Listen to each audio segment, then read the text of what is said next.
Coming to you from the city of the weird. Exploring topics from the esoteric and unexplored to dimensions unknown. Shining a light of truth on the darkest corners of our reality. Welcome to the Curious Realm.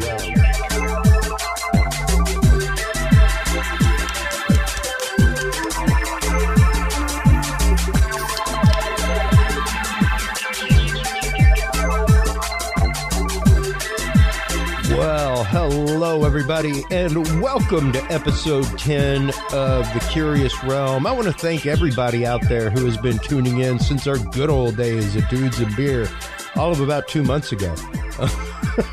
Just over 2 months ago, actually. It was December, first Tuesday of December that we relabeled this show. And since then, quite literally, our Facebook page size has doubled.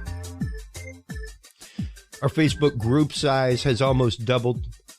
Our interaction has gone up by almost 300%.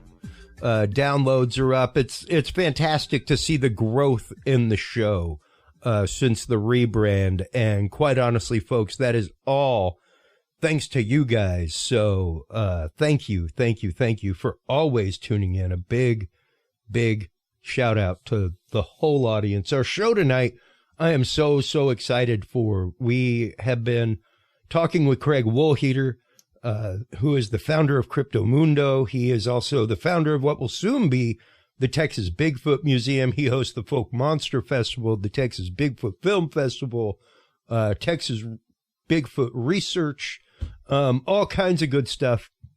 We'll be talking with Craig in the first part of the show here about cryptids in Texas, cryptids all over the place, as well as Bigfoot here in Texas and the amazing events that he puts on. We will also, in the second part of the episode, be joined. We were supposed to be joined originally by Dr. John Hall, our good friend. However, Dr. John Hall is sick. His daughter got sick and passed it on to him, and it was apparently one of those things that, like, you catch as a kid and it's gone in 24 hours, but boy, howdy, he never caught it as a kid, and it is wreaking havoc on him. So get well out there, Dr. Hall. You know that we all need you. And on his stand-in this evening is the stalwart Mike Turber from 5x5 News. We will be discussing so many points of technology that might just explain the UAP videos that are out there. The Nimitz, Go Fast, Gimbal, those and more, so much more, that we will be getting into in the second part of the episode after a commercial break. Before we bring Craig Woolheater on, let's stop on by the Facebook group for Curious Realm and check out the news of the week real quick. Out of ABC News, parents of alleged school shooter have hearing to decide if they will face trial.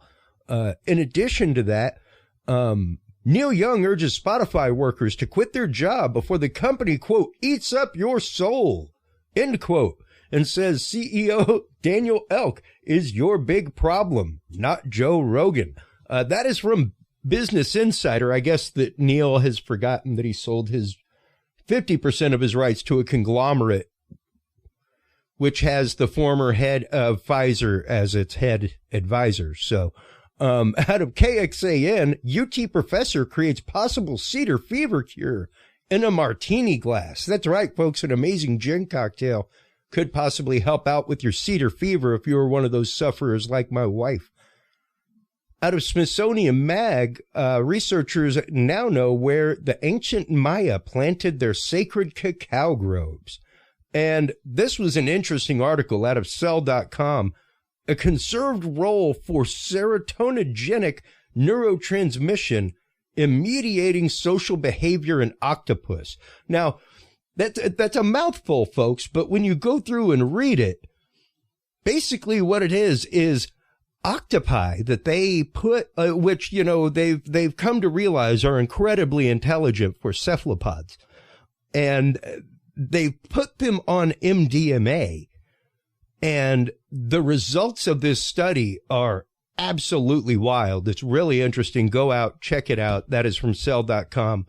Once again, folks, stop on by, check that out. That is all the stuff from the Curious Realm group. So much more there. Come by and join the conversation. While you are online checking that out, make sure to stop on by the Curious Realm store, curiousrealm.com/store. That's where you can get all the awesome merch, handbags, tote bags, notebooks, masks, tie-dye shirts. You can even get all of the books from our guests. So much great stuff there at the Curious Realm shop. Even if you go down to the bottom, you'll see all kinds of scientific equipment for, testing out in the field, things like that, Geiger counters, thermal imaging devices, all kinds of wild stuff. Stop on by, check it out. curiousrealm.com/store is where you want to go. And while you are online checking that out, make sure to stop on by Cryptomundo.com. Cryptomundo.com is, of course, one of the first efforts put out by our guest, Craig Woolheater. This is how I first came to know about Craig, was many, many years ago, hearing him on radio shows talking about Cryptomundo and cryptids, things like that. Welcome to the newly branded show, Craig Woolheater. You are much like many of our others, a previous guest, but welcome back. How have you been doing? I've been doing good, dudes with no beer. That's right. That's right. We can drink scotch on air now if we wanted to, and not disappoint anybody. But so speaking of octopi, it seems like I saw a recent news story that talked about that the consensus of I think scientists was that octopi were not of this world. Did you see that story a while back? Yeah. I have been following that, and every once in a while there is some hubbub that goes on about it. And yeah, there it is from Trending Science. Here's Cordis.eu, Trending Science. Do octopi come from outer space?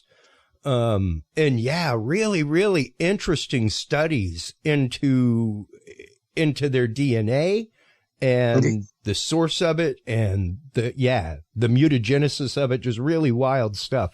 Very interesting, because for something that's supposed to be basically like a mollusk without a shell, like a slug or a snail almost, right? They are incredibly intelligent. Intelligent. You know what? I think that's another case of the Simpsons predicting the future. Remember? Yeah. They had the space alien guys that looked very much like octopi. Yeah, absolutely. Kang and Kodos. They on the constant quest to take over the world. I keep saying, keep trashing the oceans and the Simpsons will be right again. The dolphins will come and take over. That's right. But I wouldn't be surprised we'll start having, Dolphin Man sightings. Well, let's go ahead and get into things, because not a lot of people might be familiar with not only the topic of cryptozoology, Craig, but your involvement in the field and your involvement in research when it comes to Bigfoot, especially here in Texas, other cryptids, and chronicling these things across the country and across the globe. Well, I had an experience. Even going farther back than that, I was interested as a young kid in. I certainly didn't know it as cryptozoology back then, but the first thing that really got me interested was, I grew up in the DFW area, lived there my whole life until just recently, but the curious case of the Lake Worth monster in the summer of 1969 was, it was called a goat man, but, I think that it was just a Bigfoot, a light-colored albino or white or gray Bigfoot that, hung around that area, especially that summer. I mean, it was seen by hundreds of people at what used to be, just like a place where the kids went parking, and made out drank beer or whatever. And it's now basically a city park owned by the city of Fort Worth. It's a nature center and refuge. And they host well, it's not annual anymore, but every 5 years a Lake Worth Monster Bash there that celebrates the history and the story of the Lake Worth Monster, which is pretty cool. I help out with the city of Fort Worth. They actually came to me wanting to put this on for the 40th anniversary, which was in 2009. Oh, wow. And held it 2009, 10, and 11. Then they decided to do it every 5 years. So then it was 14 and 19. So in 2.5 years, it'll be time for it again in 2024. But that's what started my interest, was the story of that. It was on the front page of the Fort Worth Star-Telegram, the local newspaper, on July 10th and July 11th, which, is only 9 and 10 days before we landed on the moon for the first time. And the front page story on the newspaper was about this hairy monster that was out at the lake. And, we're counting down to blasting off to the moon. And that was, capturing people's interest. And then I read a couple more books as a kid. And then, the Legend of Boggy Creek, about true life events that happened in Fouke, Arkansas and surrounding areas, that came out in 72, but it was 73 before it had national distribution. So I saw it in 73.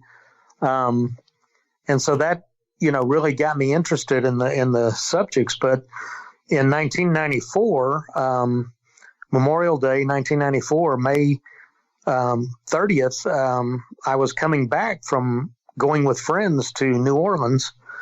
This is before Google Maps, before GPS, before MapQuest, before any of that stuff. So you just laid out, a road atlas and plotted your course, what looked like, what was shortest.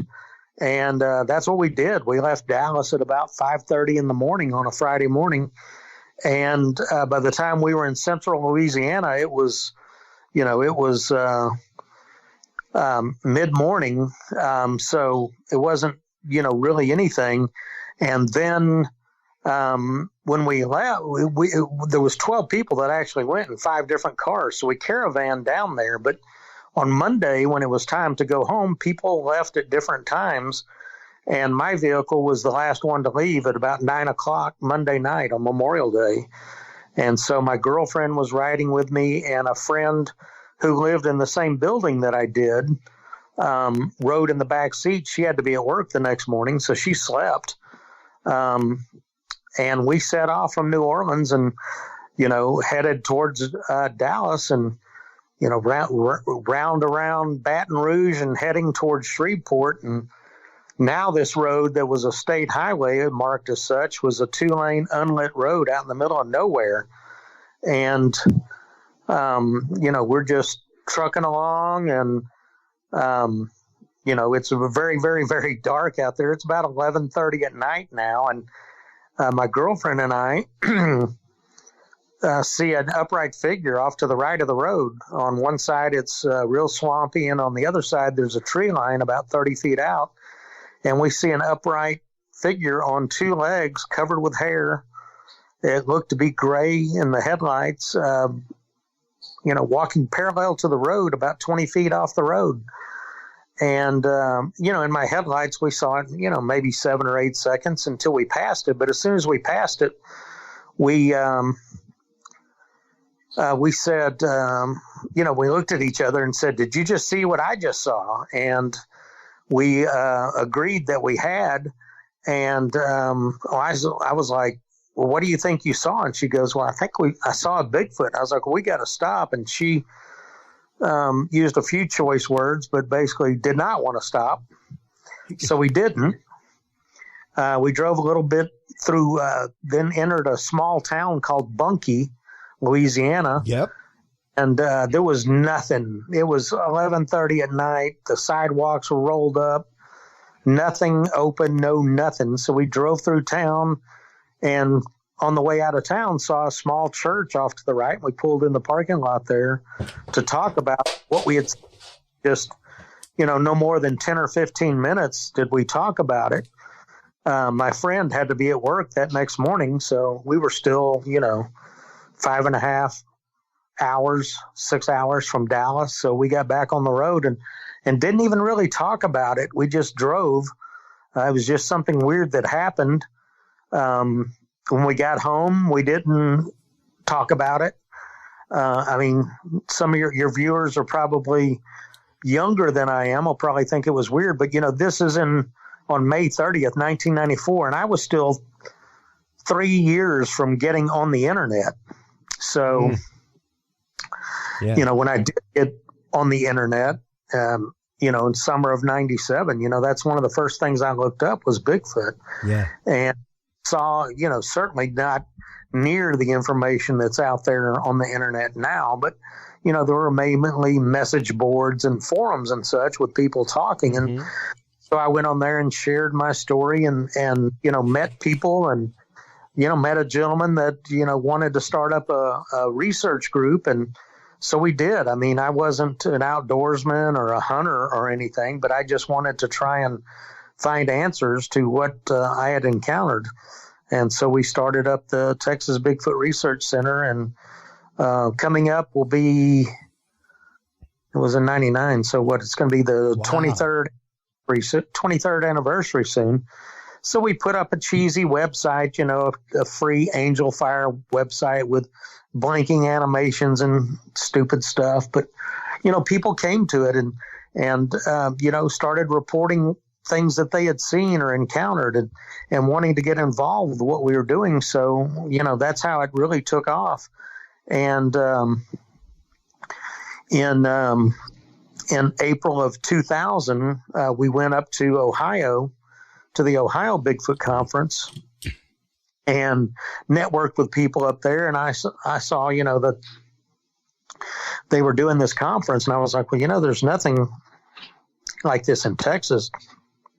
I bet I could pull this off. And so when I went to pick places, Jefferson just stood out. My folks had been living there for a couple years and had bought a bed and breakfast, and my mom was on the events committee for the Bed and Breakfast Association, and there was a history of sightings in the area and Caddo Lake and everything.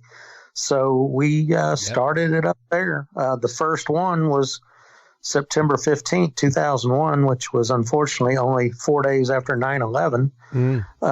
But we still had over 130 people that showed up that Saturday. We just took off from there and kept promoting. And we were courted by different cities. Athens and Tyler, Texas, both courted us, wanted us to bring it there. And after the 2008 conference, because we brought a lot of people to town, a tourist town there. And by then we had rebranded as a nonprofit 501c3, and everything wasn't, really up to me anymore. It was all done by committee. And so I got, Tyler got picked to go to Tyler, and did it there 3 years. And then I decided I needed to focus on other things. So I dropped out of the organization, but my interest did not drop out or anything. And the organization skipped a year and then moved it to Fort Worth at the Tarrant County Convention Center, and still, didn't draw any more people. So they kind of gave up on the event as an annual fundraiser. So I decided in 2014 to take it back to Jefferson as the original Texas Bigfoot Conference, originally organized by me, originally in Jefferson there. And so we started it back up in 2014. In 2018, Jefferson, the mayor signed a town proclamation proclaiming Jefferson as the Bigfoot capital of Texas. we've had all kinds of different people speak there, from Bob Giblin to Lauren Coleman, Jeff Meldrum, just a long list of people. John Bendernagel before he passed away. We've had tons and tons of people that have showed up to speak, and my folks always wanted me to move to Jefferson, but I couldn't because of work. But I've since retired and only organizing events and such. And so I decided, when I was planning to move and not knowing where I was going to move to, I was like, well, yeah, what about Jefferson? Because if not now, when? It just made sense to me. And when I thought about it, my events are there. I've been wanting to open up a Bigfoot museum for years and years, and always lived hundreds of miles away. So I've moved there as of January 1st. I'm actively seeking a location to put in the Texas Bigfoot Museum, and got people willing to help out with artifacts and such, and helping to design the museum and plan the floor space and all that. So I'm working on that. Yeah, and I love the fact that you were opening up a museum. Sadly, right as I moved from Portland, Maine, 6 months later, Lauren Coleman opened the Cryptozoology Museum. I remember every once in a while I would see his little Bigfoot mobile, with the crypto license plate rolling down the road, and it was like, I would hear him all the time on Coast to Coast talking about how he lived there, and it was like, man, I am keeping my eye out.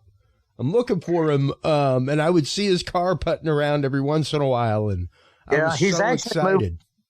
He's actually moving to Bangor, Maine. The process of, and he's opening up a cryptozoology bookstore there, an annex of the museum in Bangor. Oh, that's awesome, man. And I mean, there are a few people in the world of mysterious strange that live up there, like Freddie Silva, who is a fantastic researcher into ancient civilizations, portals, things like that. He's based up there in Maine. There's a few folk like that. Well, Maine, is all kinds of cool, weird stuff up there. The on the way, you have where all the witches were hanged there.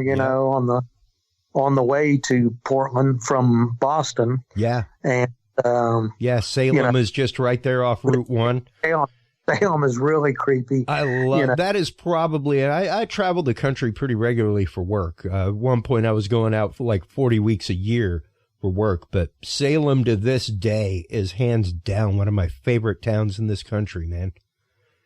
It's something about it. Like, even though it's got this wicked, creepy history and things that are just really not like pleasant in their history, like Texas has some stuff that's pretty not pleasant too, but we didn't necessarily just like, we didn't do that. We didn't like crush people under rocks. Young girls because they were accused of being a witch. Yeah. That's one of my jokes all the time about redheads is, hey, we were burned as witches for years. You wonder why we don't like talking to people. Like we were driven from towns and drowned in sacks as children, all kinds of stuff. But it's interesting because Maine is one of those places that, much like Texas, has numerous reports of cryptids, things like that. There was one just not too long ago up in the Maine area. But let's start getting into some of the cryptid cases here in Texas and some of the things that led to the creation of the Bigfoot Research Center, because, of course, like you said, you had your own experience that kind of led to that, but since then, how has meeting other people and networking with other people, especially since the beginning of the internet and founding Cryptomundo, like Cryptomundo is how I found out about cryptozoology. Yeah, that went live on, I believe it was September 26th or 27th, 2005. So, I mean, That's ancient. That's, back in the early days of blogging, for sure. Yeah, of real internet. That's when like the internet became what it is now. Not necessarily like it was whenever you had your sighting and you had to go out and join a bulletin board and a discussion group and all that kind of stuff. This was like, hey, here's my page. Go check it out. Yeah, I mean, people used to submit all kinds of weird shit to us. I mean, weird creature sightings, weird, one of the most popular thing was a weird postcard that Lauren had come across with some weird fish that looked like it was on land at with palm trees, a hut looked like in the South Pacific, and people submitting guess after guess after guess to guess what the mystery fish was. I mean, yeah, we got plenty of wild stories of, it ended up getting covered on. I'm trying to think. One of the series that was on Monster Quest. I can't believe Monster Quest that was on the history. Yeah. There you go. About some kind of weird prehistoric seal with a trident shaped tail. I mean, that was ended up on Monster Quest, but it first was on Cryptomundo. The guy sent, a drawing, he sent a CD with photographs and videos and we posted that, way back when, and it ended up being on a episode of Monster Quest. There was all kinds of. There was an awesome report that we investigated here out in East Texas with it became known as the Hog Hunter report. That a guy that was out hog hunting, was up in a tree stand and there was some hogs around and he heard some weird sounds and, he claimed that, he saw a Bigfoot in it, that it was actually like leaping between trees and ended up, basically putting a hog in a headlock and slamming it against a tree until he killed it and then threw it up over its shoulder. And he was freaked out, in a tree stand. And as the thing walks off, it looked over its shoulder and looked right at him and let out, he said, this ungodly howl. And not only that, but, from behind him, he heard a similar vocalization from something that was apparently answering it. And, he was really, really, really in fear for his life. We had another guy. This was a bow hunter that was up in a tree stand up near Fouke, Arkansas, that was there early in the morning, and he was, concealed, wearing all black. And, as the sun started coming out, he saw what looked like a cow coming up under his tree stand. And pretty soon the cow stood up, being that it wasn't a cow, but it was actually a Bigfoot, and it was, fairly up close to him by the time it stood up, that it actually reached up and touched the broadhead on his arrow, and it was so sharp it cut its finger, and he said that it just screamed basically in his face, close, just a couple of feet away, and freaked him out. But I've out there where I'm living now near Jefferson, I've investigated several road crossing reports of people seeing one cross the road in front of or behind their car. Plenty of hunters that have seen them out there when they're hunting. And I've had one especially that I remember telling me up on the Red River that he said that he saw what he thought was a burned out tree stump until he looked through his scope. And when he saw it through his scope, he said it was a tall ape-like creature that was standing perfectly still. And he said that it was standing in about, I would say 3 foot tall grass weeds area. He was deer hunting, and he was set up on the bank of a creek where he had seen some deer rubs on the trees. And he looked at this thing through his scope, and he said, I felt like I could have proved it once and for all, and shot it right between the eyes. But he said he didn't know what it was. And as hunters are told, identify your prey before you know what you're shooting at. Yep. And he didn't know what he was shooting at, so he didn't. Know your target and what's beyond it.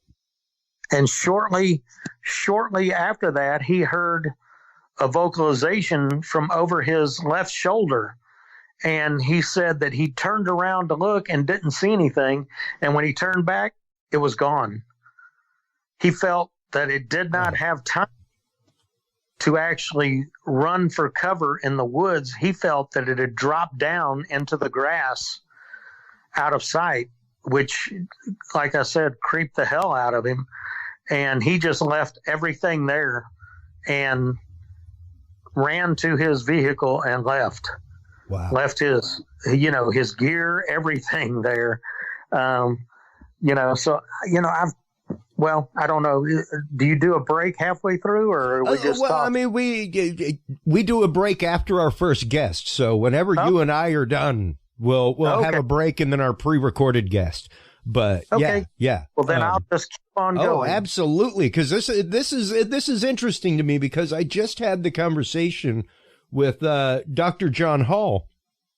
Had actively invited me to go out on a pig hunt at his ranch. Oh, it was super fun. It was great.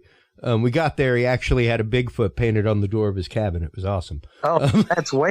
And so that began the conversation as we were setting up camp and the campfire of, any sightings in the area. And it was up around Bandera, stuff like that. I was like, I'd Google, but we lost signal as we came onto the property. So, the sightings down there are pretty few and far between. Yeah, but they're mostly in the eastern 1/3 of the state, which is the big heavily thicket area, the big thicket, the piney woods, with plenty of rainfall. I mean, veteran researcher John Green came up with, his theory was that, the majority of sightings are in areas that have over 20 inches of annual rainfall. And Far East Texas is, like between 50 and 60 inches. That makes a lot of sense. You have to have three things for basically for animals, wild animals. You have to have ample food source, you have to have ample water, and you have to have cover.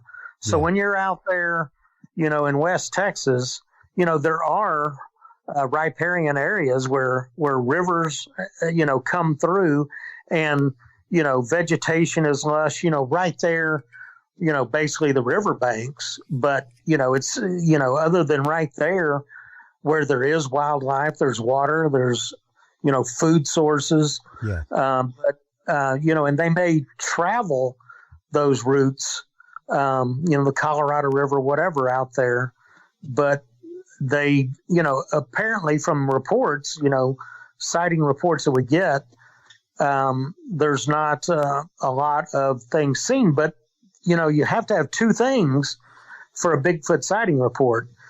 Not only do you have to have the Bigfoot there, but you actually have to have a person there to see it, to report it. Yeah. So, I mean, it's, I guess, the same thing as, if a tree falls in the woods and nobody's there to hear it, does it make a sound? Yeah. So, I mean, if there's a Bigfoot out there, but there's nobody to see it, then there's not going to be a reported sighting. And reported sightings are generally just a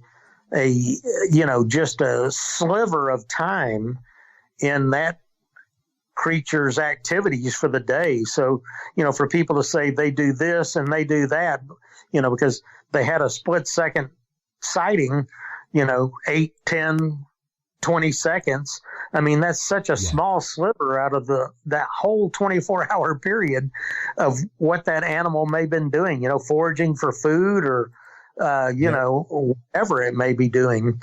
So it's, like I said, and I've had to have talked to over 300 people over the years, telling me that they had seen one of these, they found tracks, had seen, one or even more of these. I mean, it's rare, but, people do report seeing, groups of them, which, only makes sense. It's obviously not the one Bigfoot wandering the whole country. I mean, it's got to be a population of them that, can breed. Yes. Sustain a population of them, it may not be, that many of them. And, veteran researchers have estimated, maybe 2,000 to 6,000 of them in North America. So, that's spread out over, that may be, 100 in the whole state of Texas, maybe. I don't know. I mean, and people say, well, why don't we get them on game cameras? There's all these game, trail cameras out there. And it's like, I'm trying to remember the exact, in the 4-state region of Texas, Oklahoma, Arkansas, and Louisiana, there is, do you know what's bigger, a square mile or a square acre? Do you happen to know? Square acre, if I'm not mistaken. Or no, square mile, because 40 acres is a quarter mile by quarter mile. Okay. So, and they get you your 40 acres and a mule. That's it. There's, the last, when I looked up the statistics, there is in the 4-state region, and most of it is where the 4 states come together. Once again, that big thicket region. The big thicket, the piney woods, southeast Oklahoma. Yep. Southwest Arkansas, northwest Louisiana. Yeah. 100,000 square miles, which is I believe it's 66,000 square acres of timberland in those four. That's more than the whole state of Oregon, more than the size of the state of Oregon. Yeah. Timberland. And, when you figure out how many trail cameras are out there versus how many Bigfoots are walking around out in these woods, I mean, I've likened it not to looking for a needle in a haystack, but looking for a moving needle in a whole field of hay. Yeah. And you don't know what a magnet is. Yeah. And we'll just take, for instance, I think the last count was 72 aircraft in the Pacific Northwest that have crashed. And not been found. And those are stationary objects made out of metal. That have a transponder. Yeah, that haven't been found. Yeah.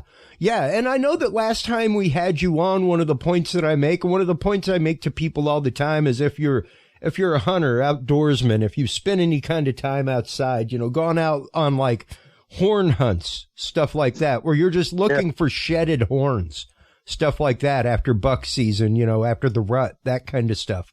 You're hard pressed to find a full skeleton of a black bear.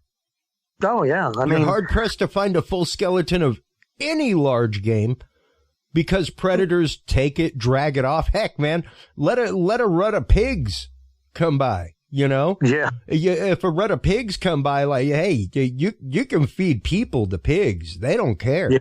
They will eat it. And one of the other points that I make, go ahead. I said, to the bone, and then the bones. Yeah, and then the bones. Yeah. And then the bones, exactly. And one of the other points I make, and granted, this picture I'm about to show is from 2012, but this is a picture from NASA, from the ISS. And when you're talking specifically about the Four Corners area that you were just talking about of Texas, Oklahoma, Arkansas, Louisiana, check out this map right here. So here is from NASA, folks, just so you know I'm not like pulling up an image randomly from like, 1982 or something. This is from 2012, December 5th, 2012. This is officially what the U.S. looked like at night from the ISS. Now, look at that area right there that he's talking about. And look at all that black. That is all the area that people do not live. Yeah, people think, look that at all here that. in Bigfoot's America, sighted more than anywhere else. Take a look at that. And that'll give you a real good idea. Yeah, people think that the United States, that people have stepped on every inch of land. Yeah, out that it's there. all concrete like Houston. Yeah, and there is plenty of, I'm sure there's plenty of unexplored territory that a person has never walked on. Look at the state of Maine. The state of Maine has more coastline, more uninterrupted coastline than just about any state. And 3/4 of the state of Maine is protected land. 3/4 of it. The King's Forest still exists, where the King of England said this forest, because of its straight pine trees, is where we will get all of the timber for the ships, for the Royal Navy, for all of our masts. They all come there. And to this day, that forest is still protected. Yeah, I mean, their main export, people, just so you know, toothpicks. It is? It's not lobster? Toothpicks. For the persnickety lobster eater, Craig. They must have to whittle those pine trees down pretty small. Imagine how many you get out of one that you could make a ship mast out of. Yeah, that's a lot of toothpicks. That's a lot of toothpicks. So, but when you start looking at those maps and you start seeing, like, Maine, another hot spot, there's a reason why Lauren Coleman lives there, folks, because it's a hot spot for these things. When you start looking at the Pacific Northwest, when you start looking up by the Great Lakes region, when you start looking down here, even California. Yeah. Like, it's black at night. That is all of a decade ago. Craig, all of a decade ago, that is the settlement that was going on in those areas. So, people always say, well, if Bigfoot was real, we'd see him. We'd see him. Well, people do see him. I don't think more than 10%, if that many people that see them report them. I mean, they don't know who to report it to. I guarantee you, I don't care how much you hunt, Craig.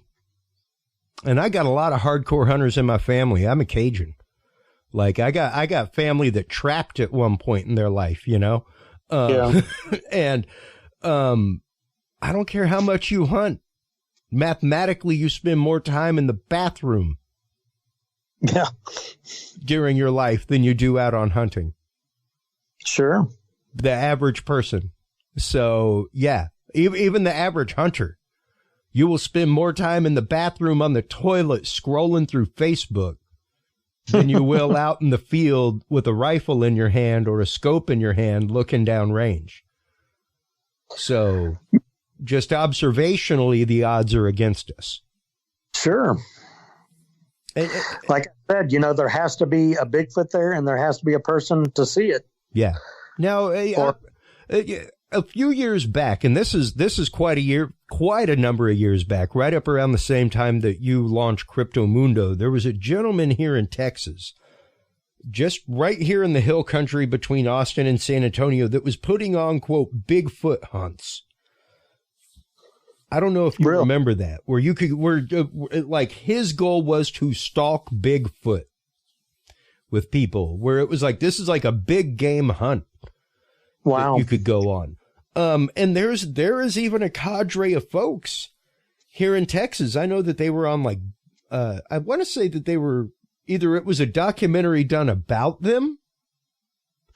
Oh, yeah. And I've been trying to get them on the show because I think that it's an interesting concept that the only way science as we know it is going to accept it is with a body. Sure. What do you make of that? As somebody who has been in the field, at least since the field became the field that we know today, I'm not going to say that cryptozoology did not. That's like saying that ufology didn't exist before the internet existed. You're damn right it did, folks. And it was huge and it was strong. And so was cryptozoology amongst the people like Lauren Coleman, folks like that, Nick Redferns, those folks. They were down deep in the thick of things years and years and years ago. And as were you, and that's just it. To know what it's become now, the sensationalism, right, as opposed to the hard hunt for fact. Well, I know that I did a series of it was 3 nights that we did on a TV news station in Tyler, that they did a 3-part series on us and talked to other people and Texas Parks and Wildlife and wildlife biology. And so I actually contacted the gentleman who was in charge. His name at the time was Dwayne Schlitter. He's retired. I don't even know if he's still alive, but he had conveyed to me that what we were doing at the time, which was a 5-year-long camera trap study, we actually worked with governmental agencies. We had worked under the permission of the Nature Conservancy in Southeast Oklahoma. Yep.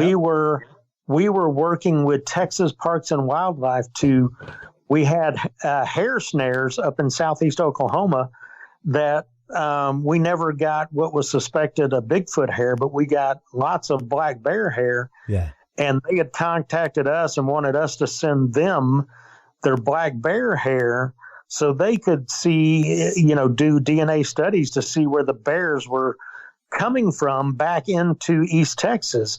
Whether they were wanting to eliminate, were they coming in from Southeast Oklahoma because that's where we had our hair snares, or, coming over from Louisiana or what.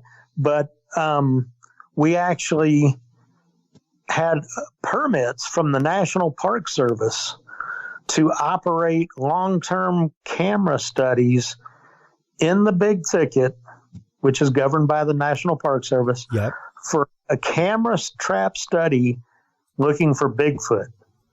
And we actually had permits from the National Park Service to allow us to put our cameras out there. The only thing is we had to issue a report at the end of the year, at the end of the fiscal year, and include a copy of every photograph of wildlife that we captured. Yeah. And give them rights to use it, all that kind of good stuff. Yeah, but the camera study was not for wildlife camera study; it was for Bigfoot. And we were issued permits. We used the Big Thicket research stations as an authorized scientific research organization that we would, have a week-long stint at the research centers, laboratories, and such in the Big Thicket. We actually had permission from the U.S. Forest Service to have camera studies in Sam Houston National Forest. Oh, so, wow. These were governmental, right down the road. These were governmental agencies that gave us permission to gather photographic evidence of Bigfoot, because Dwayne Schlitter, the guy who was in charge of the rare and endangered wildlife for Texas Parks and Wildlife, issued a statement that with photographic or video evidence that they could determine that was not tampered with could be used to determine that these were an actual species. So that's why we had the long-term camera trap project, because we were told that if we could capture, anything. images, video images that was not tampered with, that was still, on the memory card in the camera, that we had a chain of command when we collected these, and went through them. We were working to provide that evidence to Texas Parks and Wildlife. And unfortunately, we never got it. But once again, you're looking at, very scarce coverage of what I think would be these Bigfoot creatures out there versus how many cameras you had. We had like 40, these were high dollar cameras that we had. There were like 650 of them, and we had like 40 of them. Yep. Baylor University had sponsored us and bought us some of those cameras. Oh, wow. Two professors at Baylor University used university funding to purchase us equipment for this study. Incredible. So, we weren't just some rinky-dink. Well, even beside that, one question that I would have for you real quick, Craig, is amongst the traps that you were able to get, especially saying that, in Oklahoma specifically, you got a lot of black bear hair, things like that. Yeah. Out of the number of traps you had, how many did you have black bear on? Because once again, that in and of itself is a telling sign whenever you're talking about this is a known black bear territory. Out of like 25 traps we had set, we only got samples out of 2 or 3, Well, we didn't get hair samples that often, but we did catch them on our cameras. And we found out that the bears were attracted to the plastic of the cameras. Oh, yeah. And we had bears that, tore open cameras off of trees. We had a box that we had a video camera mounted in that was to trip it. And we also had camera traps that were watching each other. And we got footage of a bear disassembling that video camera, ripping that box off the tree and tearing the camera out of it. Oh, man. And so what's funny is if you look at it, a trail camera looks almost exactly like what you would use to trap a bee swarm. Right. Except in smaller form. So it makes total sense that a bear would be like, let's get up in that thing.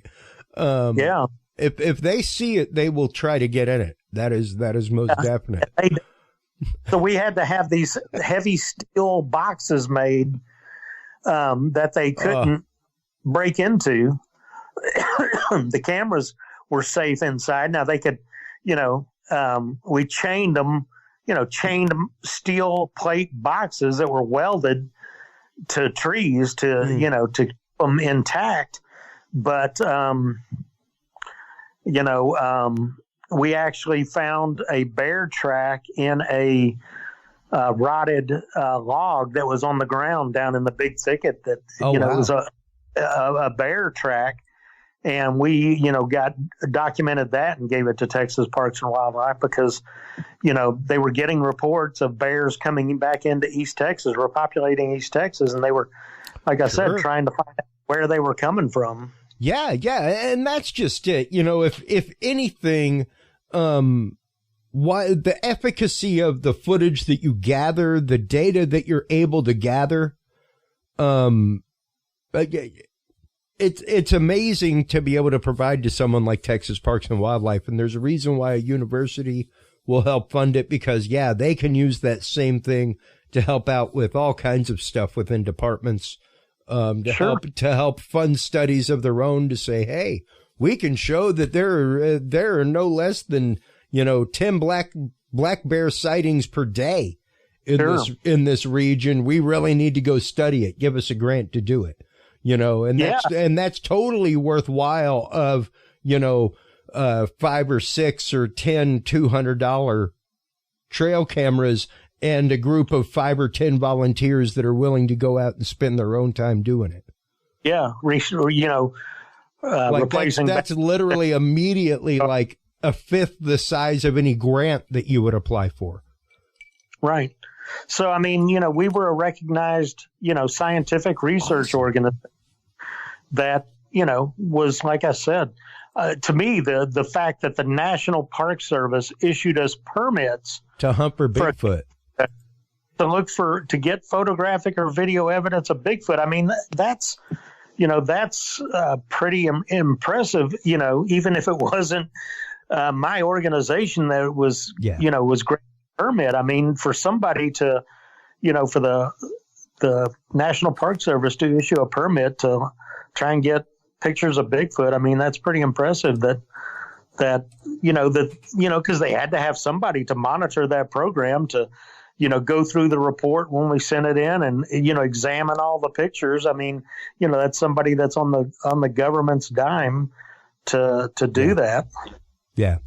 And it's interesting because there are places like Washington State, I popped it up on screen a while ago, where, state parks actively have like Bigfoot warning signs, things like that. Like it is an accepted part of this may be a species that's out here that, much like, hey, just so you know, there's a bear, you probably won't see a bear.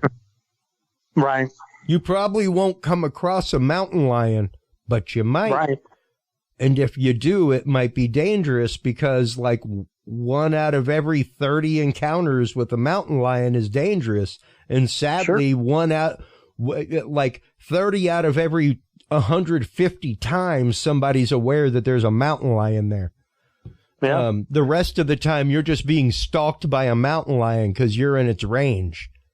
You're in its home range and it's curious about you and, not really hungry. I'd prefer a rabbit because it's more of a light snack than a meal. But I saw a video. I don't know if you saw this video. It was a guy, I think out in California, that did not know it, but was being stalked by a mountain lion. He was hiking. Yeah. And he just happened to turn around at the time that this thing was charging him from like 20 feet away. Yeah. Yeah. Incredible. Yeah. And that's just it, Now, in your experience and in the stories you've gathered, the things that you've gathered that will be going into the Texas Bigfoot Museum, Craig, are the great majority of these passive events? Are the great majority of these, I saw something in the distance? Or is there a decent majority that are, I had an interaction? Most of them are going to be from a distance. You have road crossings like people I've talked to that, are my, experience, yeah. Dismissed every person I talked to that told me their encounter, I still have my own that I can't dismiss. I mean, it obviously wasn't a burned out tree stump. It was walking, moving. It was, it wasn't, a horse or a cow or, a bipedal bear or, a hunter in a ghillie suit or some prankster in a ape costume. Or a shadow of a passing car through trees or. Yeah, there were no cars. Yeah. There were no cars. There was, no street lights. There were nothing out there that night. I personally don't, this stretch of 2-lane highway, state highway, I don't recall passing a car on it. I can't imagine that you would. My family is from Mamou, Louisiana, right down the road from where you're, and there ain't, even to this day, my friend, there ain't much where you're talking about. Yeah, there's not. Come nighttime, the sidewalks are rolled up if you're passing through downtown. That 11:30 at night through that small town of Bunkie, the sidewalks were rolled up, all the lights were out, and there was nothing there. But I guess we're about to run out of time, so if you have more time, feel free to stay. There is no time limit to your time here, Craig. So, I mean, it's up to you whenever you want to leave. If you need to go, okay, we can do that. Well, we can discuss, stuff that I've got coming up. I definitely want to, because that's always the last part of the show with any guest is the shameless self-promotion for the last few minutes. So yeah. I definitely want to get into that. But, it's interesting to me, the number of people who completely disavow any possibility of Bigfoot or Sasquatch or Yeti or wild man or Yowie or whatever you want to call him world over, folks. That I think that's probably one of the biggest issues I have is the fact of we have anecdotal evidence from cultures the world over from just about the time that civilization began, at least the civilizations and the cultures that we know. And these are cultures like the Aborigines in Australia, and even the Native Americans here in America, where like their culture is unchanged and passed down orally. Yep. Centuries of folklore and traditions of, the hairy man of the woods. Yeah. Who was to them another tribe. And, I got a quote here that I please just 6 days ago. And it's a quote by Dr. Wayne Dyer. It's the highest form of ignorance is when you reject something you don't know anything about. Exactly.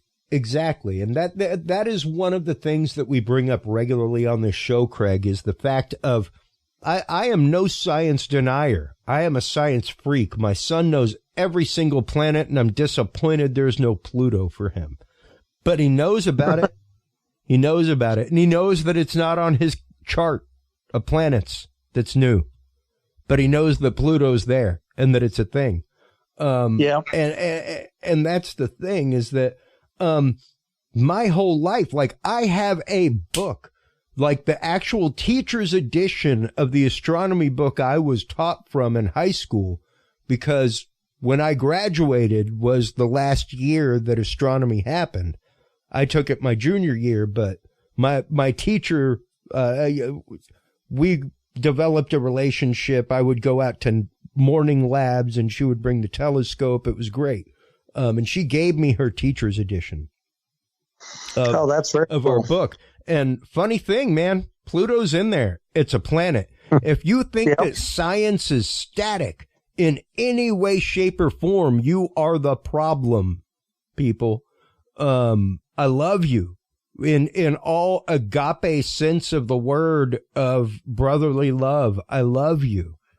Thank you, sir. But this is anybody. This is anybody, Craig. The fact of, but if you can't accept the fact that science changes, science is not static. The point of science is to question itself and to question the hypothesis. You're allowed to hypothesize anything.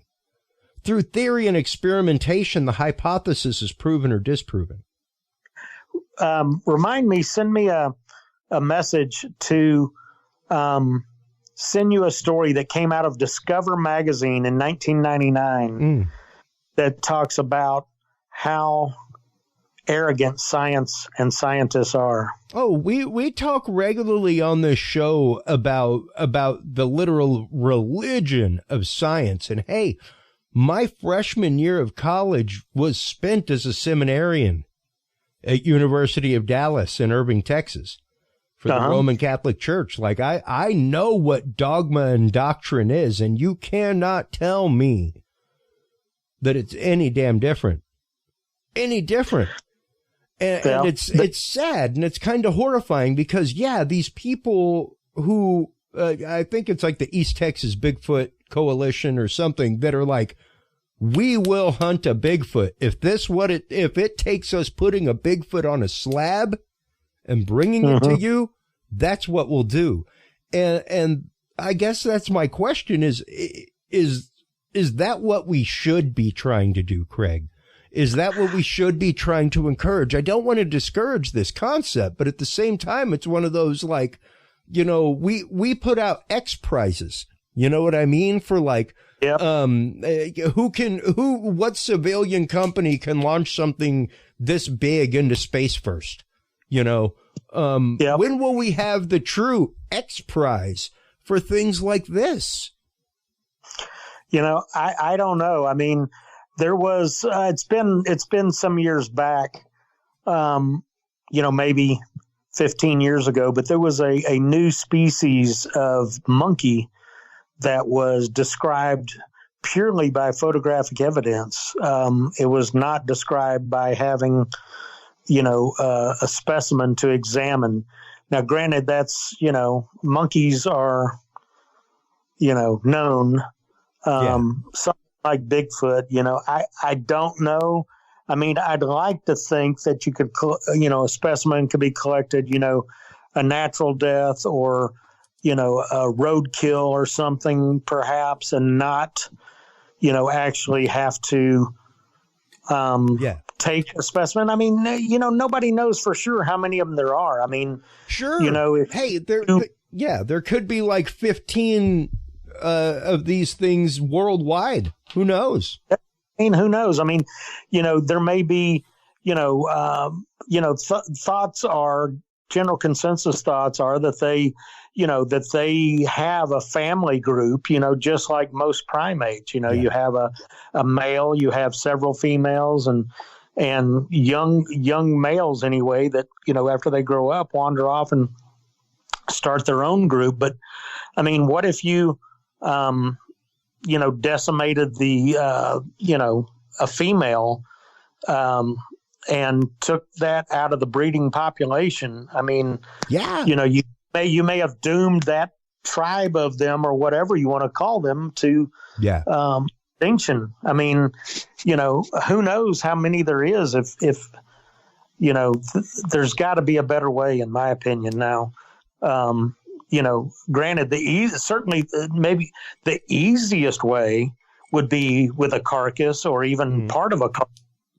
You know, if you had, you know, somebody shot one and, you know, decapitated it and took a hand and a head, or a head and a foot or whatever, and, you know, could have it examined. But, you know, I'd hate to think that, you know, I've stood against that for years and years and years, that, you know, I would not, you know, harm a live species to you know, to take it in to be examined. I mean, you know, or even, you know, I'd hate to see one end up in a zoo. I mean, it's sad, you know, zoo animals. I mean, there's just that case just happened like last week, I think, because I know I posted it on my Facebook wall again. So I forget what country, with a tiger. A guy jumped over the fence, you know, the outside fence, got to the inside fence and stuck his hand in there, and the tiger grabbed his hand and basically ripped his hand off, and they had to kill the tiger to get it to let go of the guy, and they weren't even going to press any charges on him.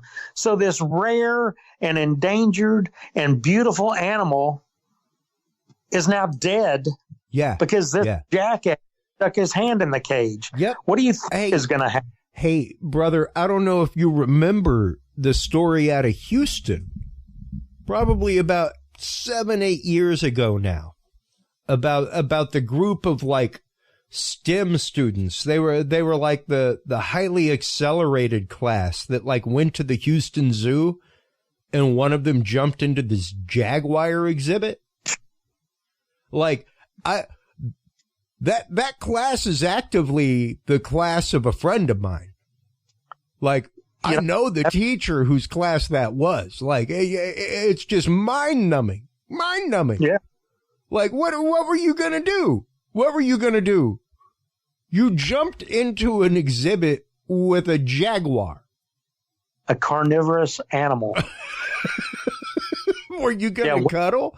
But at the same time, that's going to pan out. Just last year from Manga Bay, news and inspiration from nature's front lines was the study that suggested that the Tasmanian tiger survived into the 21st century. That was just a year ago, you know? And this is the fact of there are not just sightings, but sustained sightings of the Tasmanian tiger. And this is an animal thought to have been hunted to extinction. There are regularly, and we had this conversation with our mutual friend Daniel Allen Jones, Craig, of the fact of there are regularly previously thought extinct species found. For almost, it's got to be a 1-to-4, 1-to-3 ratio almost. For every new species found every year, there's one that was either thought to be on the brink of extinction that's coming back, or one that was thought to be extinct that is found again. Yeah, I mean, it happened, and still new animals are being discovered, species of animals every year. I think it's something like 20,000 of them. Now, granted, it's most of them to are be small. Conservative, it's into the hundreds.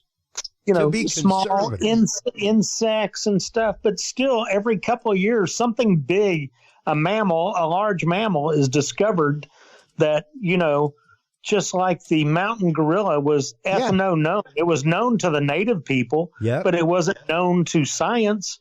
And, you know, and then it shows up, you know, it was just 1902 that the mountain gorilla was officially cataloged by science. You know, that's a very, very, very short amount of time. Well, and not just that, it was more recent than that the coelacanth was rediscovered. That thing was a fossil. It was extinct, Jack, until it was caught off the coast of, what was it, like Morocco? It was off the coast of,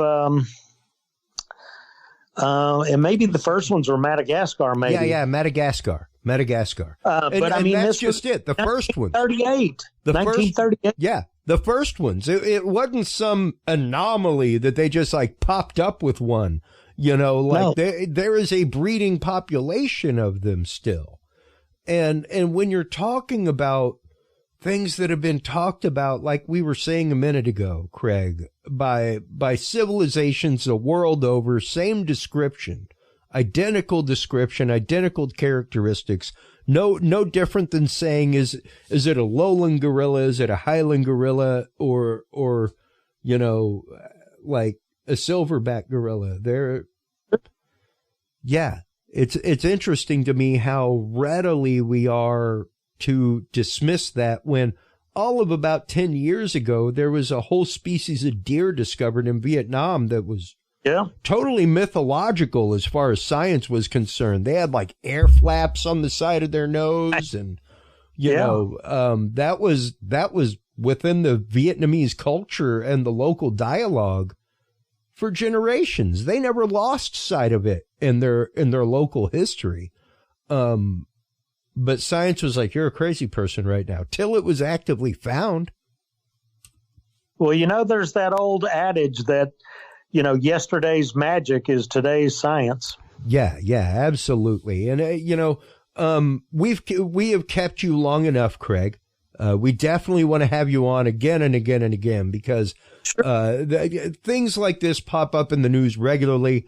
I am one of those folks. I had a cougar sighting in the woods of Kinder, Louisiana. And, my family told me I was crazy. And I kept pointing to the fact of, you know, they're called the Houston Cougars at U of H for a reason. Cougars once ranged regularly up around this area. And even now there is talk of the Jaguarundus making a comeback. It was once thought to be extinct, totally extinct, and then maybe like really endangered. Like maybe there's 2 mating pair left, if there are any. And they're like way down in central Mexico. And now the sightings of Jaguarundus are getting so regular that like they're talking about up in Dallas, man. Like, wow. all kinds of stuff. So yeah, really interesting. We definitely want to have you on once again and again, but let's Sure. go, for the last couple minutes into shameless self-promotion mode, Craig. Okay, well, let everybody know where they can go to follow things, where they can go to buy tickets, all that good stuff. yeah, there's information on Facebook. The next event I have coming up is the Fouke Monster Festival in Fouke, Arkansas, home of the Fouke Monster and the Legend of Boggy Creek. This year, this June will actually be the 50th anniversary of the movie, The Legend of Boggy Creek. So there'll be other things going on there as well. But have the Fouke Monster Festival in Fouke. Tickets are now on sale. You can go look up Fouke Monster Festival on Facebook and get the information on registration for that event. I'm doing a new event. I'm still working on it. That is probably going to be in September in Jefferson. That's going to be Bigfoot related. That's still awesome. In October, the 14th through 16th, the 21st annual Texas Bigfoot Conference will be held there. That's right. I've been doing it. This will be the 21st year. Wow. Wow. And we've got some cool guests, some people that haven't spoken at the event before, some people that, are I don't do our local guys that come, every year or two. And then we've got a new speaker. We've got a national, international speakers, one that's going to be speaking. And that's, that tickets probably won't go on sale until around April 1st for that. I've got the Bigfoot Film Festival in Marshall, Texas, tentatively scheduled for December 10th. This last one in last December was awesome. We had Eduardo Sanchez, the writer, producer, director of the Blair Witch Project. He had awesome the Bigfoot movie Down by You in Bastrop back in 2013, and it came out in 2014, and I guarantee you it's the best Bigfoot movie ever. You get these guys that are making all these, Bigfoot movies, and they try and make a scary Bigfoot movie. Is that the exists? Is that the what was once known as the oh God, what was it? I'm trying to the Vice Guide to Bigfoot.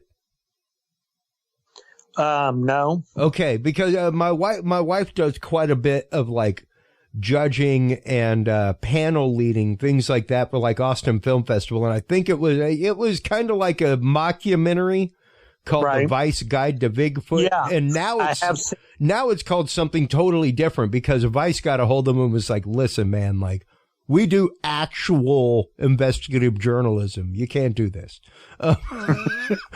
Good stuff. But like utterly wild, funny movie. But, Eduardo Sanchez, came and screened Exist is the name of his movie that came out in 2014. Best Bigfoot movie ever. We screened several other films on the big screen. Eduardo had never even seen his movie all the way through, much less on the big screen. Yeah.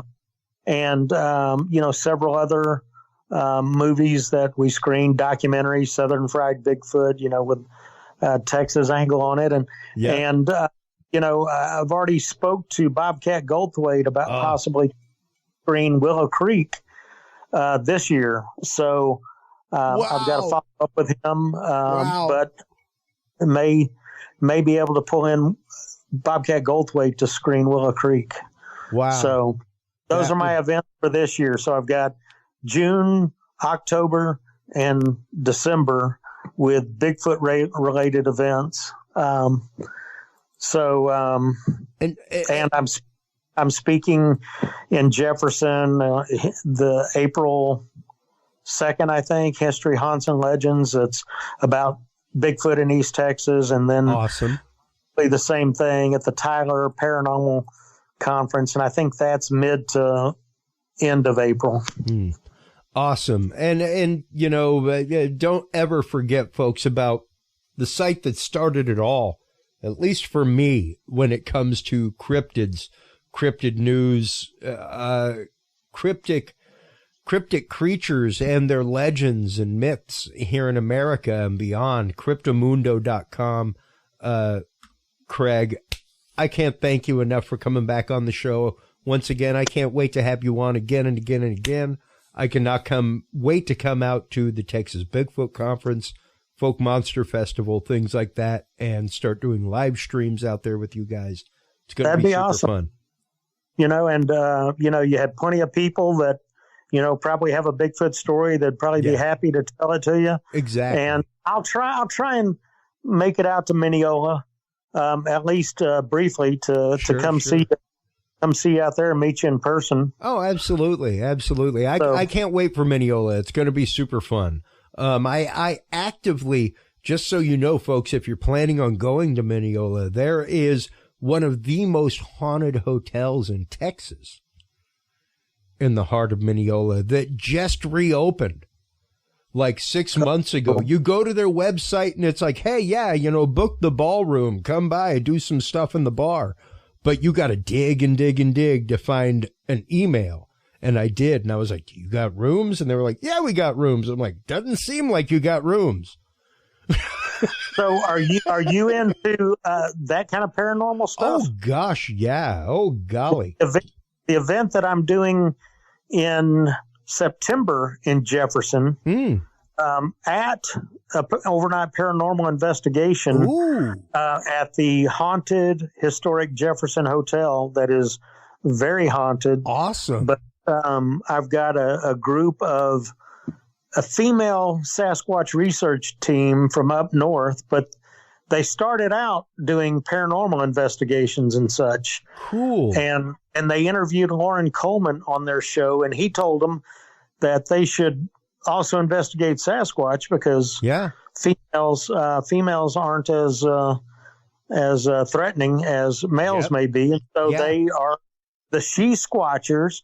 So they're going to come down and do a Sasquatch presentation, but they're also bringing all their paranormal equipment and going to do an overnight paranormal investigation at this haunted hotel. Wow. So you'll have to get in on that one too. Oh, most definitely, man. Like I said, let's before the show, let's definitely hook up. Let's get some things going because I'm ready to get out there and start getting this stuff out to the people.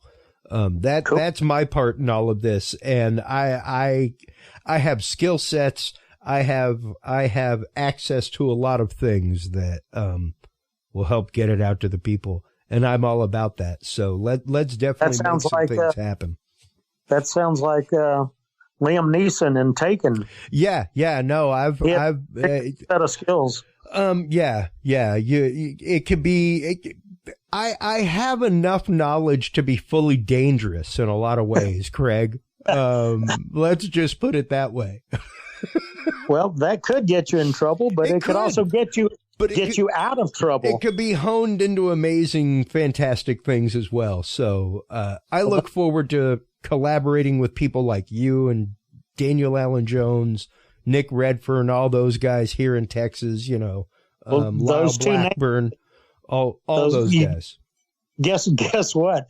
I'm actually doing the show right now from Lyle Blackburn's couch. Hey, Lyle. You're on the list to contact, buddy. I can definitely put you in touch. And if you also want to talk to the ones that were on that show, Killing Bigfoot. Yes.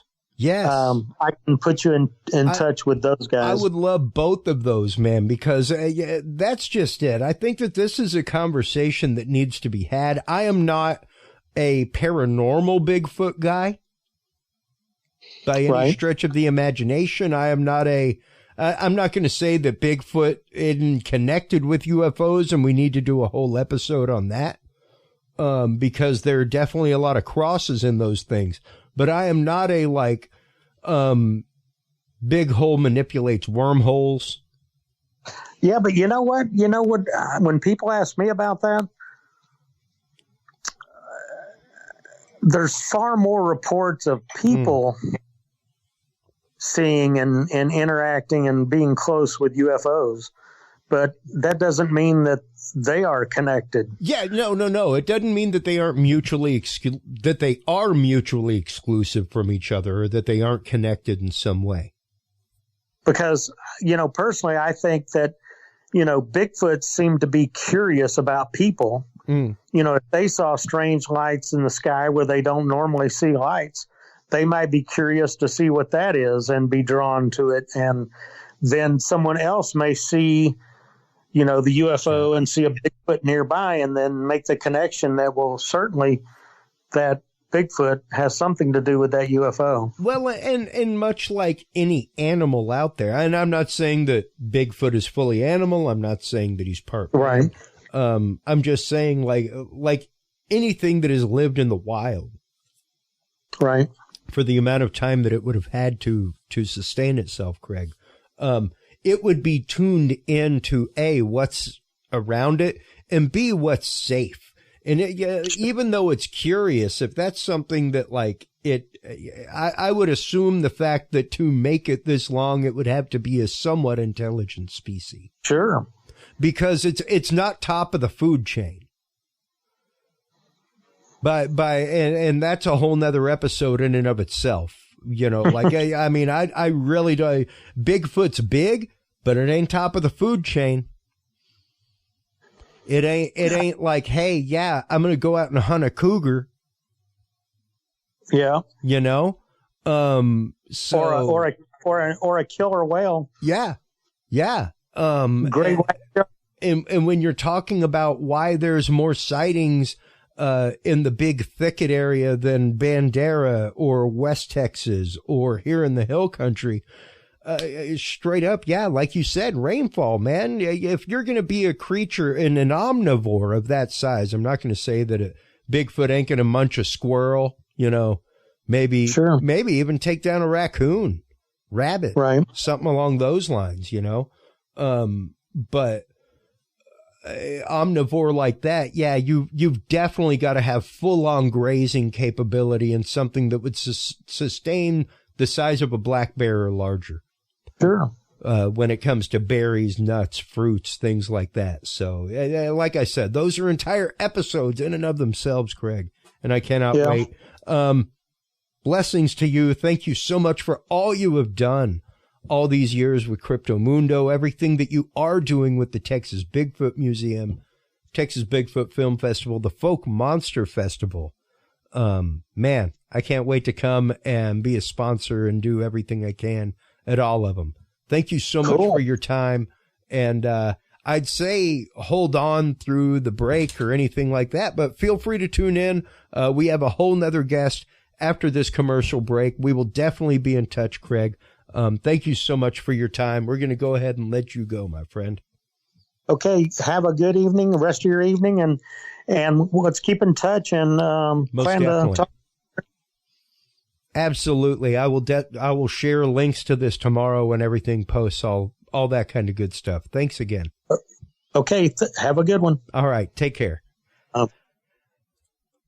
Man, what an incredible conversation. I am so glad to have had Craig Woolheater on this new incarnation of things. It's been way too long since he was on Dudes and Beer to begin with, but to know that he is here on Curious Realm and all that kind of good stuff is just fantastic.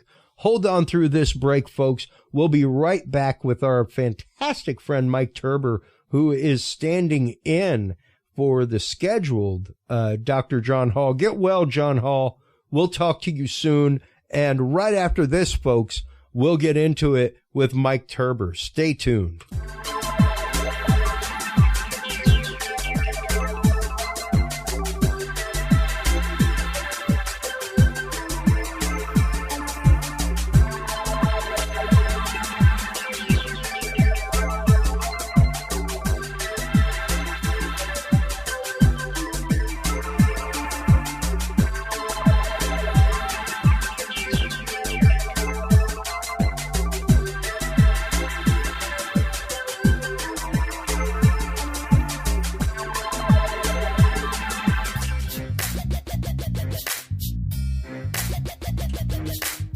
With the rise in attention to the health benefits of cannabis and cannabinoids, including CBD, True Hemp Science has become one of the premier providers of full-spectrum CBD and CBD-related products. Using a proprietary spagyric process, True Hemp Science extracts maximum benefit from the whole hemp plant. Buds, leaves, stems, seeds, even roots. Every part of the plant is used and then reused to formulate a rich, complex profile of CBD, CBD derivatives, and terpenes guaranteed to provide the relief and benefits you need daily. Visit TrueHempScience.com to experience the best CBD oils, edibles, and topicals on the market today. And use code CURIOUS7 to save 7% off your entire purchase of $50 or more and get 2 25-milligram CBD cookies or brownies free. That website again is TrueHempScience.com and the code is CURIOUS7.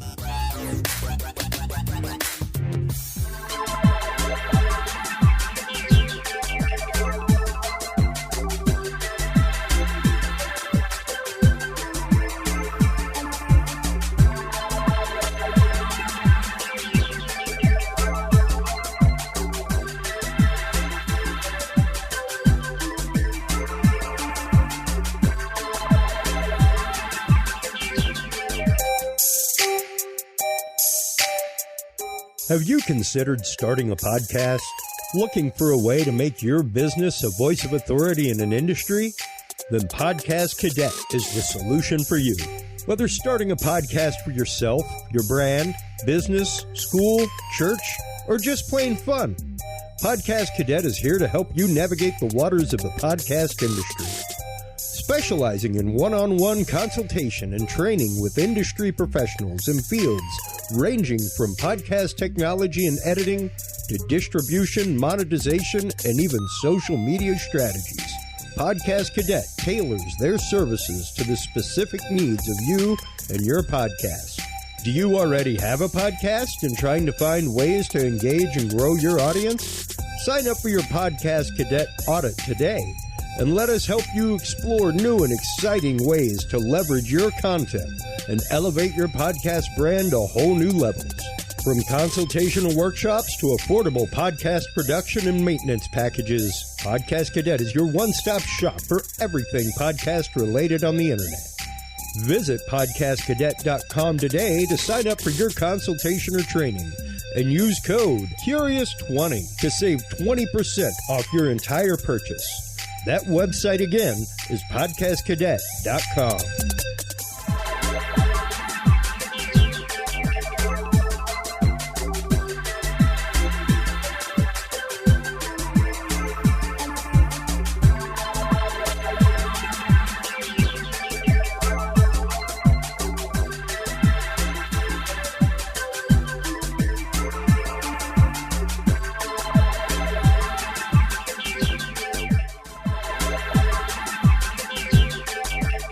The Curious Realm Podcast is your source for the latest and greatest news and events in the world of the paranormal, esoteric, and forbidden knowledge. And there's no better way to spark the conversation than with items from the Curious Realm store. Choose from fan favorites like hoodies, mouse pads, coffee mugs, and more.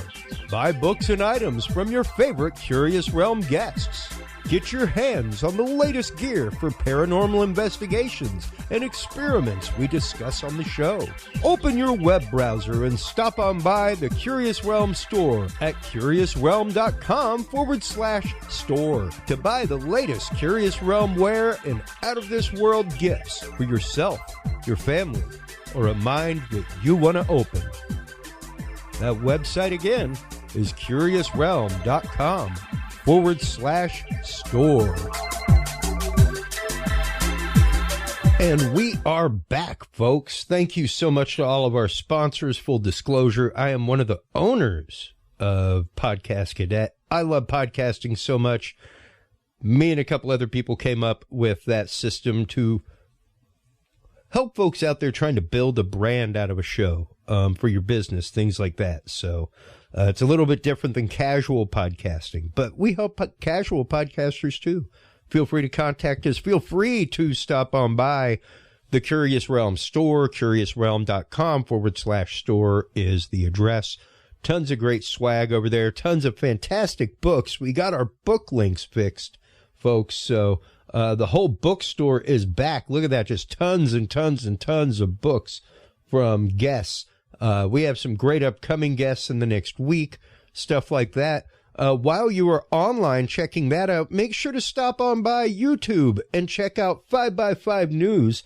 That is the channel from the amazing, the awesome Mike Turber. How are you doing, my friend? I'm doing excellent now that I got that wonderful introduction there. That's awesome. Thank you, sir. You know, you're close to you're close to our heart, and let's just leave it at that. Yeah, we don't want to go any further. We love you in ways that might be illegal in some places, Mike. Okay.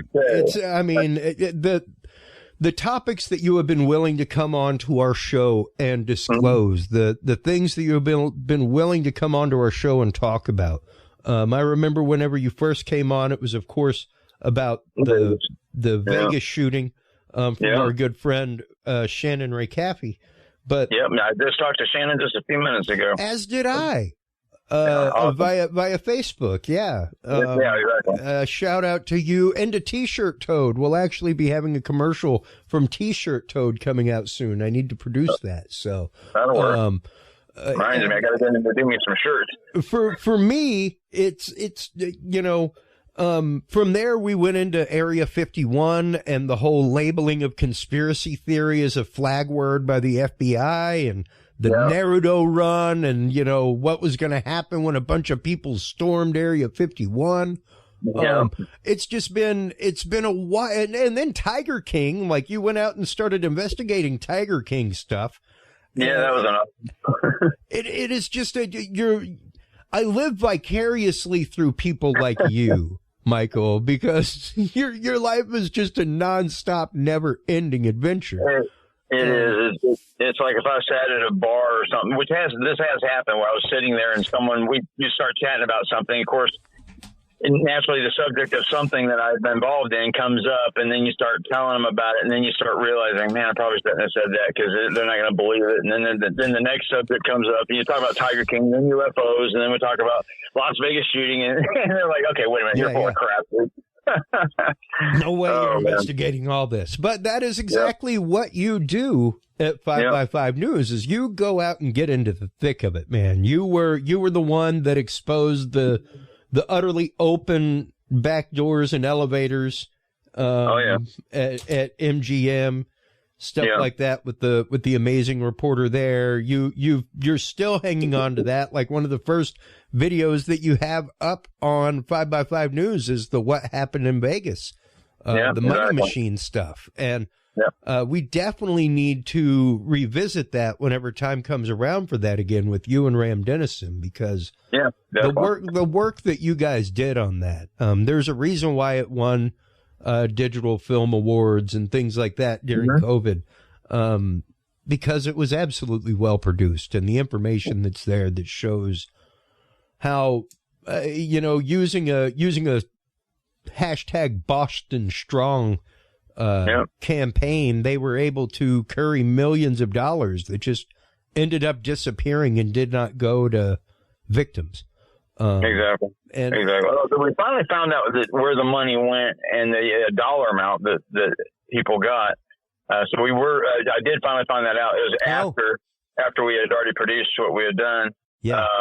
And then, oddly enough, some of the information I worked out as I was talking to when Eric Paddock, the brother of the shooter, which I'm going to see probably Friday, because he lives right here. He lives right in Orlando, right about probably 30 miles from me. Now, I might do a live cast from that if he's up to it. Yeah. So we can see what's going on. But we found out that the money was paid out, but it was like not when they needed it. These people needed that money then. When the money was collected. Exactly. Well, even right now, you were involved in a huge humanitarian cause. Give us an update, at least as much as you can. You are further than hip deep above the navel involved with exfiltrating people from the literal hot mess that we left in our wake in Afghanistan, man. And whenever I am still seeing articles about this, whenever I still see you talking about this and the efforts that are going on, it is one of those things that just utterly roils me from the core. Yeah, it's a bad situation pretty much all the way around. It's very different. It's hard to find the good points out of it, and the position that I'm in is kind of in a weird liaison / I'm like a case manager. I have over 5,000 people on my manifest, of which probably over 1,000 are people that I can probably legitimately get out. And then you get down the list to, there's an individual whose family is on my list that was given to me by I can't say who he is yet, but I'll let you know, I think. But anyway, so this individual was entrusted, to me, by a director of a national security / intel agency from before. So it was just once it comes out, I don't know. But anyway, so he gave me this family because it was super important. And I didn't even know who the individual was until about a month after I was into it. I just took over whatever families he sent to me and just said, okay, this is a favor to him. And then I found out who the person is, and I was like, oh my God, I can't believe this.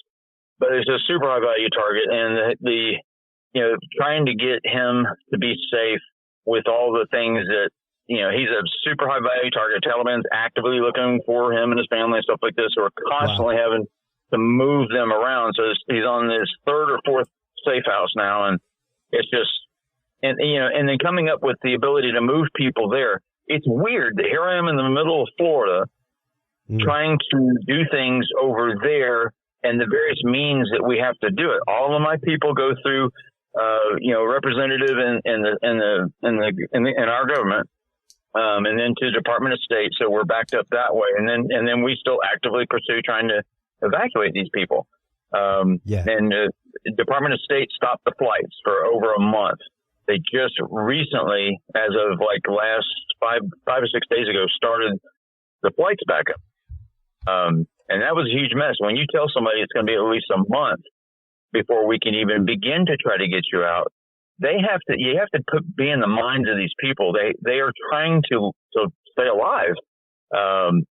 And they can't go shopping. They can't do hardly anything because you're basically harboring them in a home. And now you tell them you got a whole another month of this at minimum. And, that's just gut wrenching, man. It's so hard to have to go through that. But, it's our government that, kind of created the issue. Anybody can point fingers to Biden or Trump or whatever, and everybody will have points on both sides. But right now, my feeling is that our current administration has an opportunity to fix this. And it's been, everybody's forgotten about what's going on over there. I mean, it's not on everyday news, and it's very frustrating, but we're working on it, getting them out slowly but surely. Well, and the fact that, like you said, it's not on everyday news, that it is something like we are seeing stuff about false flags and, about us responding to false flags, claiming that there's false flags, all kinds of stuff about the Ukraine, but, and even stuff about China and what's going on over there. And, people getting swooped off the street while they're doing news reports about snowboarders. But, but I'll be darned if we can pay attention to stuff like this that is still actively going on. It is. And they went through a really harsh winter, and just trying to get blankets to the house. You have to go through. It'd be hard. I'd have to show you it one day so you can see it snowed over there recently. Yeah. Well, they've been really cold. It did in some parts like Israel and stuff like that. I know, but. Right. But imagine trying to get enough money over to a person over there who can't receive money in whatever, in Kabul or in Mazar or Sharif or, wherever they are. Yeah. And you try to get that to them so that they can get blankets or have blankets delivered to them. It's like a 9-step process that you have to go through. You can't use a normal bank system. You can't, just Go to your local Walmart and grab it full price for it. And I was going to say, especially now, because there's the whole thing coming out right now about the whole trucker strike in Canada and GoFundMe. And the fact that there was like $9 million donated to those guys. And not only did GoFundMe not give it to them, right, and to the people organizing it, but they gave it directly to charities that were totally opposite. And it's like, yo, there's some international wire fraud. And then GoFundMe's that GoFundMe charity's shutting down. So yeah, and I was going to say, especially with that, with PayPal, things like that, these were typically the ways that people could support and provide money for an effort like what's going on, and like what you were putting on. And right now, especially with the fact of you have to report that now, everything else, not that what you're doing is shady or shadowy or anything like that, but it's definitely something that, probably a good majority of the government wants you having no finger involved in. Well, here's the magic thing about me. Absolutely every investigation and or operation I have done has been self-funded. Yeah. Everything. I have not had any outside sources of funds. Now, it's getting to the point where with Afghanistan, if we don't get if we don't get all these people out soon enough, I'm going to have to open up some way to be funded, because there's just right now not $1. And Vegas cost me over $40,000. All these different things. I'm not saying it's a woe is me kind of thing. It's a choice that I made because I didn't want people to say, "Oh, you're in this for the money." And then when I tell them, I said, "Look, I'm not monetized on YouTube. I have no sponsors. I have no one, saying, hey, we're going to fund you this money, quiet wise or above the board or anything. Zero. And I feel comfortable with that. So once it's going to be weird if I ever get to the point where someone funds me to do an operation like this. It's just I gave you a beer when you came to my house. Yeah, you did. I at least pulled my weight on that end. Yeah, I'm gonna have to submit that back to them and let them know. Shit, I forgot about this beer. You guys gonna? That's right. That's right. But I mean, but seriously, it is the fact of, and so many people forget that about so many investigators that are out there following these passions, doing this stuff, doing this right thing. That it's a volunteer network. I mean, there's even this show, like, yeah, man, we got donate links, we got a store, everything else. Like I run a podcast network. Yeah. I can't say that it has broken even at any point, between my cost of websites and RSS feeds and memberships and platforms and. I can tell you this, when I did put out a thing when I was doing the 5x5 news for the Las Vegas thing. I put out one of the first few weeks I was there, and then that's when I backpedaled and took that off. But out of the first 2 months I had that up on my channel where people could donate or whatever, I received $18. Yeah. So I have that's it, so it's not I know that no one's going to get, rich off of this thing unless they have like 1 million, subscribers and they're doing ads and monetized. But that to me shows a possible lenience towards bias. And it's the fact of because you don't have money coming in from it, you are not beholden to anybody or their stake in the game or their skin in the game by being a sponsor or anything like that. And that's something to be said. Absolutely. Even the same thing here. The fact of the sponsors that we do have are things that I insist that I personally use them. I refuse to. Hey, and this is nothing against anybody out there who owns a squatty potty that is in my audience. Good on you. Works great for a lot of people. And nothing against any host out there or producer out there that has gotten their host squatty potty money. Go get it, son. You want to sell like panties.com. Go out there, get 100,000 downloads a month and get your panties.com money. Go get your stamps.com money. Whatever. Did you test the squatty potty and it not work for you? What happened? Hey man, I'm not bitter like that. But they told me at a dinner. They told me at a dinner. I'm just playing. I mean, I had all kinds of visions going through my head, like accidents or like you went to use the and it just exploded on you or something. The product video went horribly awry. Like the facial equipment with reverse flow or something. But the fact is, it's kind of like why I don't edit the show. I don't edit the show because, man, with the miracle of editing, even with video, folks, you can do a lot of things. You can chop things up and make things into whatever the heck you want. So I don't edit the show for that reason, because I don't want people's message being abridged or chopped up, or something that I may think is just in passing is actively an integral part. So yeah. You gotta be extra careful when you're on this show. Don't want to slip up, but that's cool. Oh yeah. I actually prefer it that way. Well, yeah, and I mean, it's interesting to me, Mike, to know in the time that we have known each other, and the time that we've worked together, and that you've been on my show, and that I've been on your show before too. It's been interesting to see some of the things that we have talked about kind of come to fruition. When you were talking about technologies that are out there and available, right? Nuclear technologies, fusion technologies, nanotechnologies, metamaterials, things like that. Let's kind of start getting into some of the things that have come about since this whole UAP thing popped on the radar in 2017, because it's been about 5 years now, right? Since that announcement was made by Lou Elizondo on CNN. That was December 16th.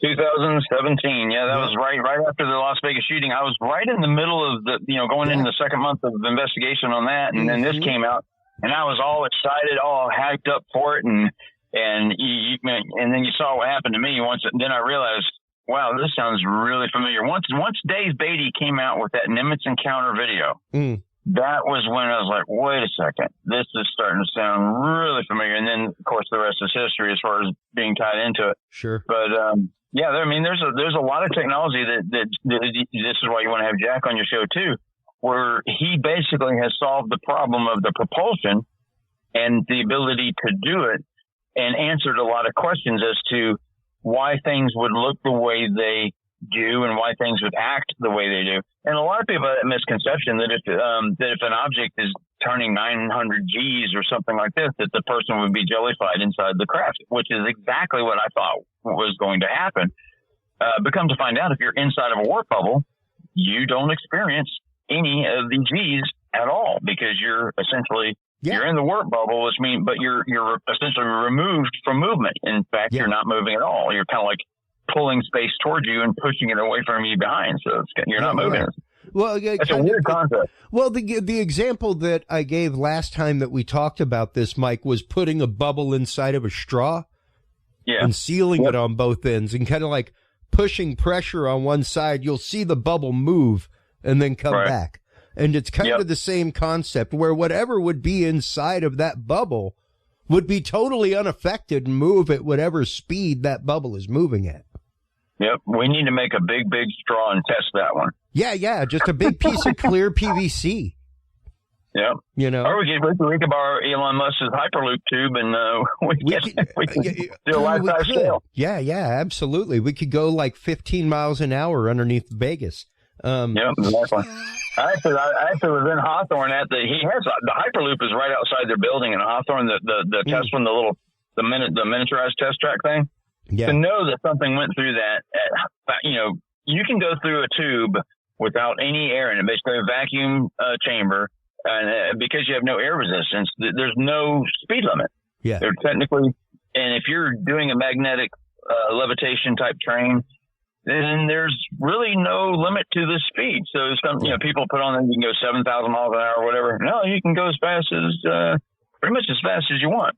Yeah, precisely. And that's just it. Once again, once you're inside of that warp bubble, and this was first put out, there was the Alcubierre White warp drive. And then Dr. Sonny White just recently put out his warp bubble paper. And feel free to stop on by, folks. Go to curiousrealm.com/knowledge/studies. That will take you to our knowledge vault in the scientific studies and docs section. You can actively click and download and get the warp bubble document entitled Worldline Numerics Applied to Custom Casimir Geometry Generates Unanticipated Intersection with Alcubierre Warp Metric. And of course, it's a mouthful. It's a mouthful. And I would highly recommend that you go also download the from our declassified section. I believe it's in the Alcubierre White Warp Drive, because that's going to explain some of the terminology. I guess it's in UFO and paranormal here. Yeah, there it is. Alcubierre White Warp Drive. And you know, whenever you start reading that, it'll give you some prelims for that warp bubble. Because like they said in the title of that, it was the intersection with the Alcubierre White factor that made them confirm the fact that they'd accidentally created a warp bubble. Yeah. Or they accidentally created the conditions in which the warp bubble should have formed and or existed. Yeah. And man, I listened to the reporter that was I think it was Chris on the debrief. Was it a debrief or the intercept? It was a debrief. Yeah, debrief. And so when he explained the conversation that he had with Sonny after he put out his story, and you got to see that video if you haven't seen it. It's really interesting to watch, because I think it was on it's either Alien Scientist Jeremy's channel or another podcast. I'm trying to remember the name of it, but anyway, so listening to that explanation as to how that error came up and how just one word or two can change a huge amount of what the perception of the public is going to be as far as whether or not a warp bubble was created or not. Man, talk about an internet storm that created. Oh yeah. It was in the news for at least a few weeks. Yeah, and people are still publishing things saying that he created a warp bubble. You know, it's just there's no way to police it after the cat's out of the bag. Yeah. So that was it. But. And it's interesting because the fact is, yes, like you said, he didn't actively create a warp bubble, but he did create the circumstances in which one theoretically could or should exist. Right. So just the fact of you're able to create that circumstance to begin with is a revelatory step in the process. Absolutely. And it's so funny when you think about this, it was Sonny White that did both. It's Sonny White, and he advanced the Alcubierre drive so that it would not require all of the energy in the universe to go at the speed of light. And they basically reduced that number down drastically. I think Jack Safrati has reduced it down even further. So we have all of these different physicists and theoretical physicists going out there to do this. And then you have the theoretical physicist, astrophysicist, Sonny White, that has created that new drive. So it's Alcubierre White drive is the same scientist in a completely unrelated experiment after he left the NASA Eagle Works and what have you to study the Casimir effect, and creates it inside his new experiment. It's amazing that what are the odds of that? I mean, it's just phenomenal. Yeah, and granted, there have been some decriers that are, of course, saying that you cannot quantify your own research, things like that. Like just basically the fact of, like you said, what are the odds of it? Right. And the interesting thing too, I think, is he falsifying results in order to achieve his own result? But the other question is would someone else even be able to identify what they had done? And see, he recognized the math and recognized that, wow, we're really close to creating the effect that I need to create this warp bubble. Just like the accidental creation of a black hole. Everybody's worried about the machine that that's here now that could probably do that. will it eat the Earth? No, of course not. There's probably micro black holes that happen all the time. Yeah. But this is a micro, nano, scale warp bubble. And anyone else would have missed it. They would not even have seen the numbers gel in such a way that this would have been theoretically created or the possibility of it being created. Yeah. Only he would recognize that. So that's I kind of err on his side. Listening to his explanation was enlightening, to say the least, because beforehand you sit there and you listen to the stuff, and after a while you kind of get numb to it. Yeah. But listening to him explain it after the fact was kind of neat, because it created one hell of a storm. So yeah. And yeah, I mean, they actively create black holes all the time. I mean, here's an article from news18.com. Israeli physicists create black hole in lab. These things are like the size. They're small, folks, like microscopic, size of the head of a pin, and they exist for moments, mere moments. Right. But even now, with the new magnetic fields that we are working with, the new intensity of magnetic field, everything else, which is allowing us to harness quite literally the power of the sun, within the footprint of a home. These new fusion centers and stuff like that in China and Forthright and other places. It's phenomenal. The one Lockheed Martin was working on that they said would be ready in 5 years. That was back in 2014. Yeah. And that was the size of a car or smaller. So yeah, that was the size of an 18-wheeler they were talking about at that point. And that they would be able to 5-generation that annually. Right. And here's the other question that naturally people listening to the shows are going to have in the back of their mind. That if they've already created this stuff, if they already have it, are they suppressing this technology to make certain that the transition to it doesn't affect the current industry? That's a big question, because you got the coal industry, you got the petroleum industry, exactly, and even solar and stuff like this. I mean, if you can get unlimited energy from hydrogen that this planet has plenty of, the whole universe has plenty of, then you've reached the holy grail of everything. Yeah. And it's unlimited at that point. But you think our government would put much more emphasis on funding the research for this than they do? Because I was looking back and I said, this is one of the fundamental things that's reachable, especially within our lifetime, that we can achieve this amount of this technology, the fusion technology. That why hasn't there been more efforts from various governments, much less our own, to funding the research to make this a reality? I mean, whoever comes up with this technology first wins the game, right? Wins the game, but cripples the global power conglomerate. Yep. Yeah, when it comes to how much money you make per megawatt going into each home globally, you know, exactly. And you have to think about it in that right, folks. You really do, because unfortunately, it's the fact of, and Mike and I were talking before the show. I've been amazed at all the videos and pictures and things like that, and just reports of like the F-35 jet, this amazing piece of $78 million a piece. $78 million price tag. They have a contract to produce 156 of them a year.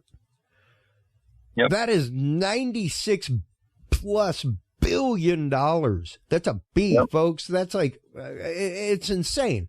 It's asinine, the amount of money.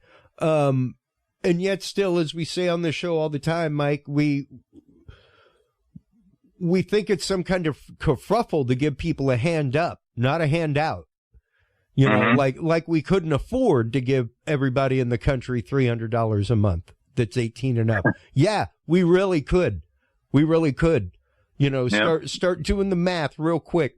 You know, I just did the math of us like cutting that number in a third. Like, let's take 50 out of 156. I don't know where they get the arbitrary number of 156.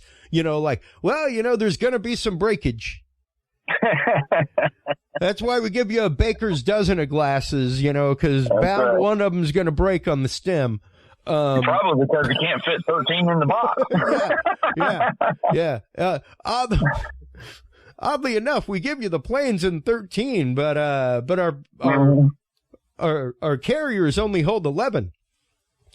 Well, think about this too. Like hot dogs and buns is how they do it, you know? Yeah, if you look at them. you gotta buy a certain number of carriers and planes for them to even out. That's right. You know, like you gotta buy 80. Yeah, you gotta buy 80 hot dogs before it works out. That's only because you get 8 in one and 10 in the other. And it's like, what is that, Jack, dude? How many times am I having 80 people at my house to eat up some hot dogs? Sorry, somebody's a math genius here. But you don't know, was it the hot dog industry that benefits or was it the bun industry? It's just a devious damn mind, whichever one came up with it. Yeah. I've always wondered, there's things like that. I always sit back and I wonder. I say, now, what idiot designed this? Like, you get 8 hot dogs and then you buy the pack of buns and it never matches. I mean, did these two people not talk to each other? What's going on? You travel a lot. I travel a lot. My joke all the time, whenever they ask me if I want a second key for my room, is like, where do you think that thing's going to be if I get locked out of my room? Exactly. Just curious. Do you think it's in my wallet that's in my room, or you think it's in my room like my other card?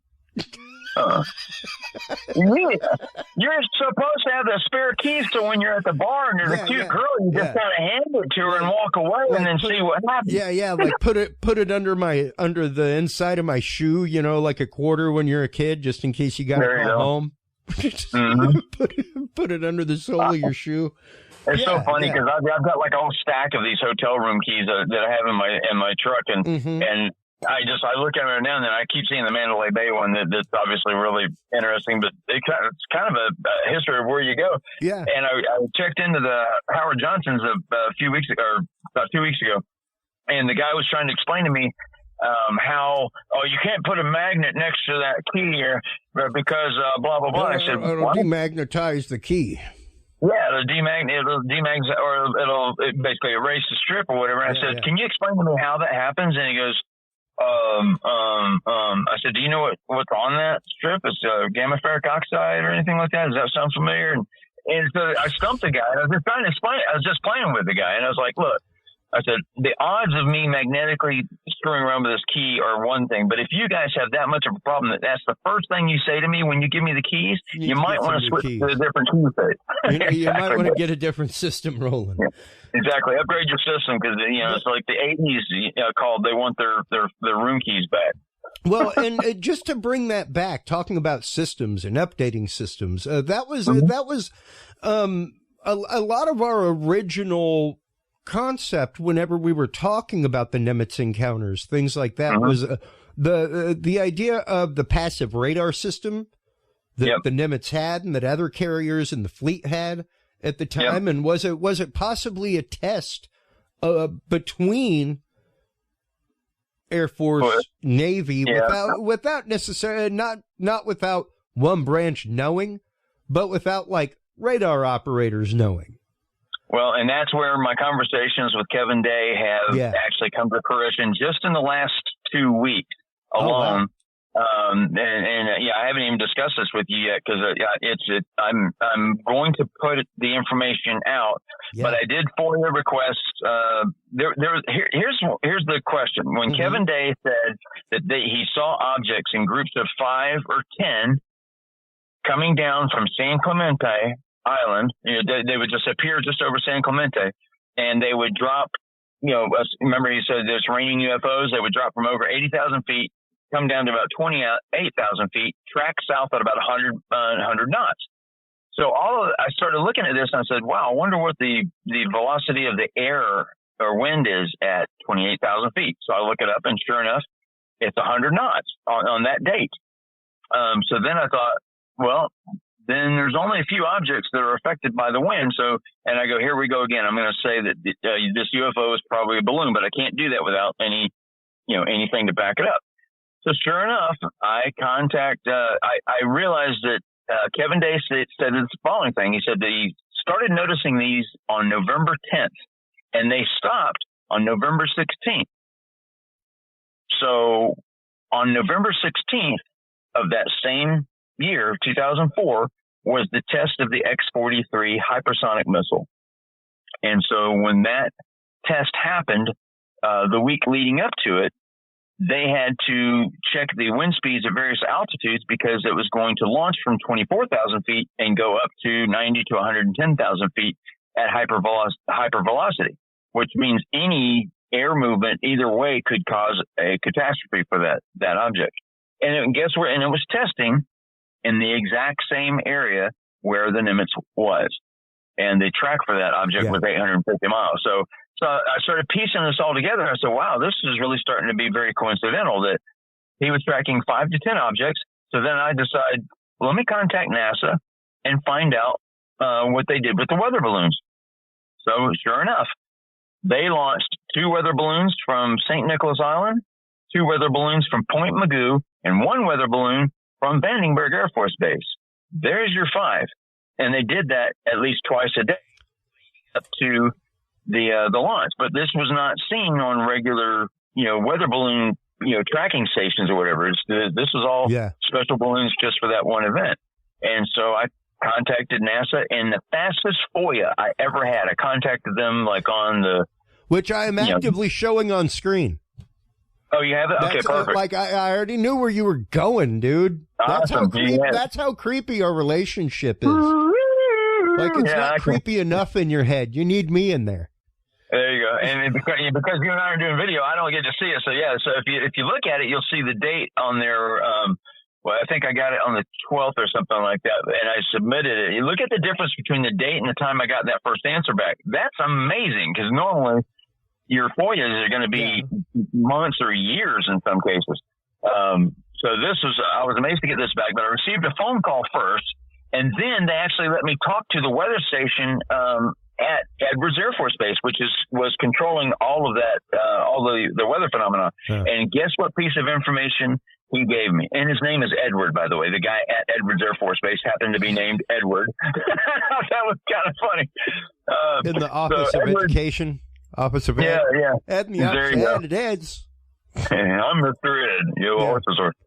So in talking to him, I said, let me ask you this. I said, how do you guys track the balloons? He said, well, some are GPS, some are not, some are this or that, and some they use reflectors on, and they keep a beam heading towards the reflector, all these different things.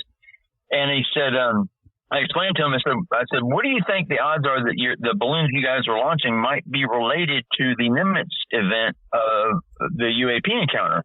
And he said he never really thought about it. So I explained to him my theory. In the middle of me explaining it to him, he goes, wow, that kind of explains quite a few things for us too, because they were not able to track these balloons until after the Princeton received its new radar. Get this. Princeton received a Spy 1B upgrade on their radar system. Kevin Day did not even know this occurred because Kevin Day did not have the security clearance, even though he managed the whole thing and ran the whole show, didn't have the security clearance to know that there was an upgrade done. So these objects that they had never seen before all of a sudden start appearing on their radar system. And the reason that we kind of surmised or came up with was because after the upgrade, the radar was able to see balloons, whereas before they never tracked balloons. They would not show up even on the advanced radar that the Princeton had would not show up.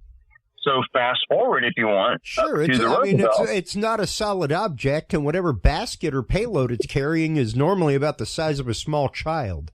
Right, so and if anything that would show up on radar would be like, hey, look at that sparrow flying through the sky. Right. If even that.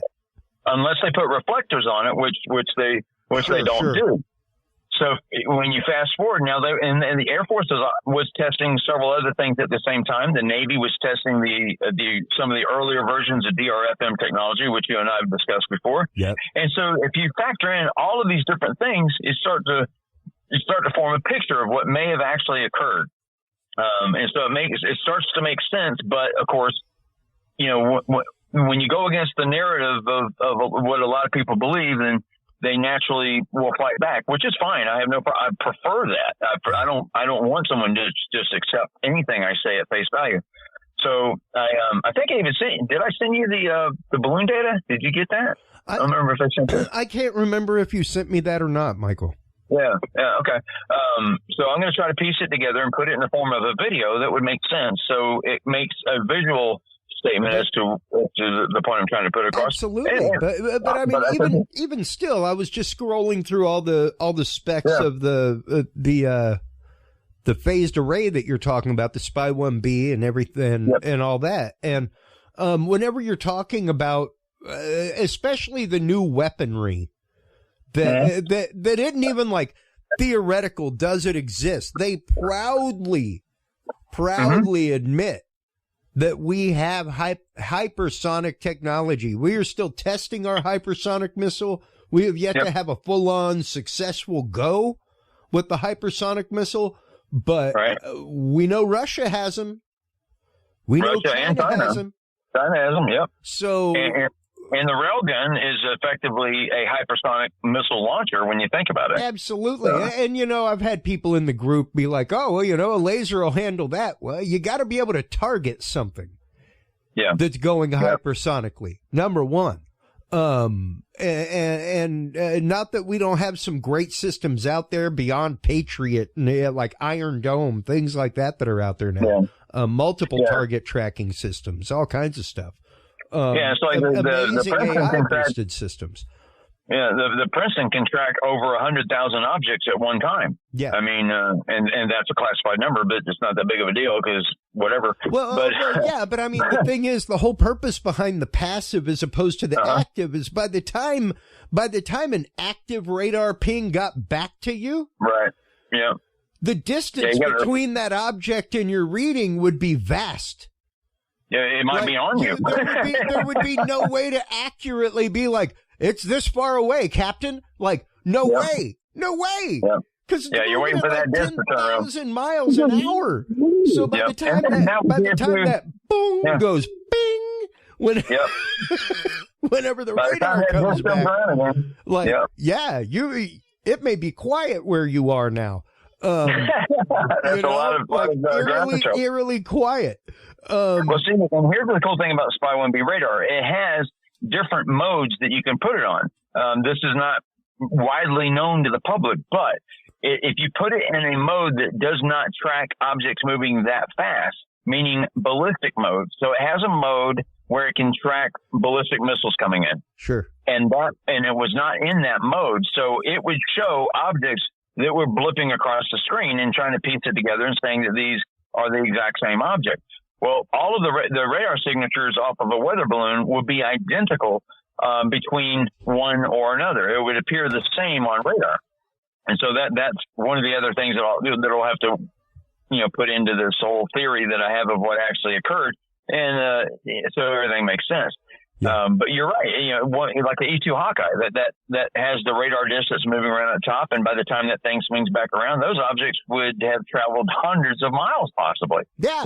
Yeah, precisely. Yep. Any kind of targeting technology or whatever would have to be able to keep up with that, follow it real time, and anticipate its move, which would have to be beyond the realm of fully AI. Right now, I would say that, and granted, we got some incredible AI out there, folks. Like we've already seen in the last 2 years, AI beat out human pilot. Yep. 3 out of 5, and that was best of 3. Like, hey, sorry you didn't get one. We were going for best of 5. The AI just won 3 in a row. Yeah. Yeah, exactly.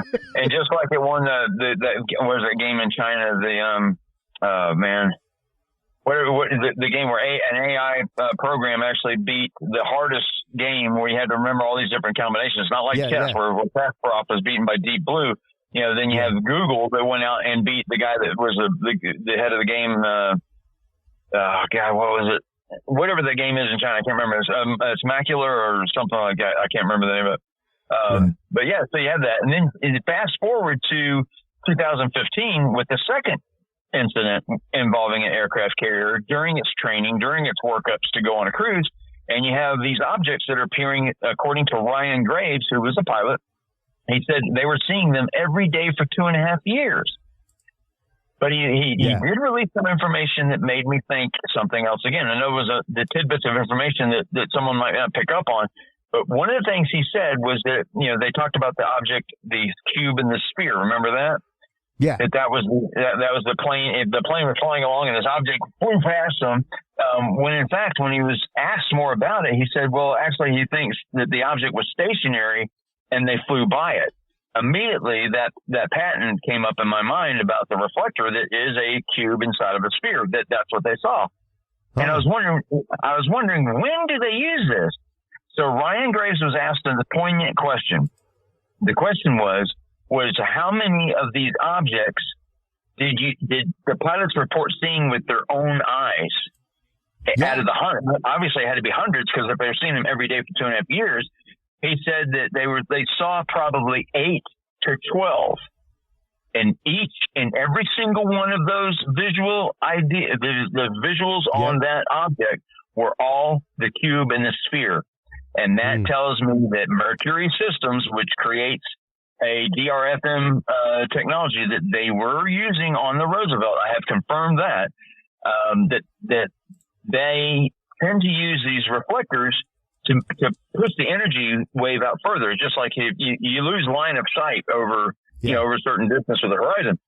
And so that these reflectors, which is what that cube in the sphere is exactly that. And it gives the appearance of hundreds of whatever these objects are. Remember when the pilot says, you see, there's a whole fleet of them. Look at your SA, which is your situational awareness screen. And so when they looked at that, they said there's a whole fleet of them. And that's exactly what that system is designed to do. So anyone listening, look up Mercury Systems and put in U.S. Navy or whatever, and you'll see exactly what I'm talking about. So I called Mercury Systems just to see what would happen. And I got a guy on the phone. They don't answer the phone. You have to call them and then leave a number or whatever, and they call back. And so the guy called me back, and we talked for about quite a few minutes, actually. And I asked him a question. I said, I know you can't, because we'd already discussed what we could and can't talk about. I said, can you tell me that at what application would the Navy normally use the DRFM in? He says, they always use it during red team, blue team, where the red team will fly in with the DRFM on a Super 18, Super Hornet Growler or what have you, or another aircraft, and broadcast like that aircraft carrier group is being attacked by 200 to 500 planes or whatever it is they want to do. And on their screens, it looks identical to what have you. And so a lot of people are saying, exactly. So people are saying, but they saw it with their own eyes. I said, I couldn't argue that. I said, you're right. From what I understood was they were seeing it with their own eyes. But then when Ryan Graves said that all they saw was 8 to 12 and they were all that cube in the sphere, boom, that just opened the door for me on figuring out Roosevelt, figuring out Nimitz, and going, and Mike, it's interesting because the thing that we put and that I posited before is a possible source was the fact of the laser induced plasma. Right. Exactly. That was being used and tested. And we've got the patent up in our Knowledge Vault. Folks, you can stop on by and check that out. But it was approved February 6, 2020, filed in 2018. So, back in 2014, it was being tested. The efficacy of it was being checked. And basically what this laser countermeasure does, here's the breakdown on screen for you folks. You can see the actual visual target. And this high-powered infrared beam creates a plasma in air, actively hyper-excites the air molecules where the laser is pointing, and creates a signature. Infrared. And if you look at the target, there's the infrared target signature.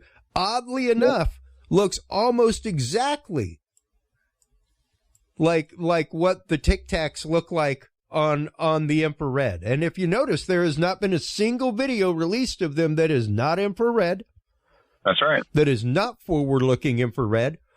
Well, no, they did have one that's called TV Cam.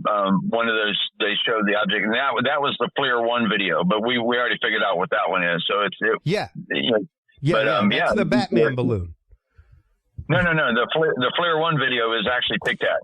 And they did turn it to camera mode, which means it was seeing it in IR and in the visual range too. So that one probably wouldn't apply. But even so, that what you're talking about, the technology that you're talking about now, they can even make that object do things like if they wanted to split off or if they wanted to make it talk. I mean, they could excite the molecules to actually make noise, which could create an acoustic signature to sound like that plane. Yeah. There it is right there. Electrostatic field. And if you've got an electrostatic field, you can make sound whatever, same as an electrostatic speaker. Exactly. No difference whatsoever. And if I'm not mistaken, these are actually visible. They turn into the realm of visible infrared because they actively burn so bright. Exactly. And now it won't show up if somebody's visualizing a hologram, it wouldn't do that. Although it's possible they could put a hologram on top of that same area and make it probably do all kinds of stuff. But so here you have a technology that can create an object and make it look real to an infrared, can make the sound. So on an acoustic signature, it would make the similar sound to the object that they're trying to track or mimic. And then on top of that, you have it where it can be basically broadcast anywhere in the world, within a reasonable distance from the laser. So, and that's technology that we know about, that we're hearing about. Yeah. So just like you and I love to think about and to postulate, whoa, what is it that we don't know? And like Clinton said, and when will we know it? Right here. Section 0022. By rastering plasma, as mentioned in 130, it is possible to generate a 2D or 3D volumetric image in space. Yep. Wow. This is analogous to the rastering of an electron beam in a cathode ray tube based on television. Yep. So fully, this ghost image would appear to distract the homing missile away from the tangible air vehicle. In a second embodiment, there can be multiple laser systems mounted on the back of an air vehicle, with each laser system generating a, quote, ghost image, such that there would appear to be multiple air vehicles present. Right. And so you can use that in a defensive or an offensive way. If in a defensive way, obviously you would create multiple objects or targets for a incoming missile to go after. And then in an offensive way, you could produce all kinds of things to get them to turn their radars on by showing, you got hundreds of these aircraft are heading towards us. We need to turn on our radar so we can track them and possibly shoot them down, and then make them disappear. Yeah. And then you're in. It's just amazing, and this is all, it's like art of war kind of stuff. It's so many sayings that General South said that, make your enemies think you're weak when you're strong, and make them think you're strong when you're weak. All these different things, and that's this technology portrays that. Here's an interesting part of this that it just dawned on me, might just be the source of the name of one of those videos. Alternatively, LIP, which is the technology they're talking about, could also be manipulated and distributed using a laser gimbal or turret that could be easily installed on an air vehicle, which could be anything from an aircraft, helicopter, ship, etc. McCliff will love that one. Yeah. I was like, oh my God. Like right there. Bam. Gimbal. And the funny thing is just the term gimbal should have been a clue. Like the person that named that file named it. Why would he name it gimbal? I mean, who would come up with that name? You would name it. You know who would come up with that name? Who? Somebody who was archiving footage. Yeah, they somehow knew what it actually was. What the source of it was. Yep. And that's like FLIR 1. And it's like, that makes sense. Gimbal. No different than camera 1, camera 2, action cam, whatever, whenever you're archiving footage for a show or whenever, Except for Go Fast. They mislabeled that one. They put Go Fast when it's actually, instead of it being low and fast, it was high and slow. That thing didn't go over 40 miles an hour. Go fairly average? Yeah, exactly. Go average. Go medium speed or not ludicrous, below ludicrous. Yeah. Just below plaid. Exactly. what an amazing two name steps for a below Pelad. Yeah. But I mean, but that's just it. Like the existence of this technology is there, and you kind of have to know that arc of development, folks, and that concept of like the cooling range of technology, and the fact of the things that hit our shelf were available almost a decade ago to the military. Were available almost a decade ago to their contractors. So much like when we first heard about the F-17, it was flying a successful mission in Panama. Yep. You know, but before it went and made its big debut in the Gulf War, it made its actual debut taking down Manuel Noriega in part of the night raid. That was his wake-up call.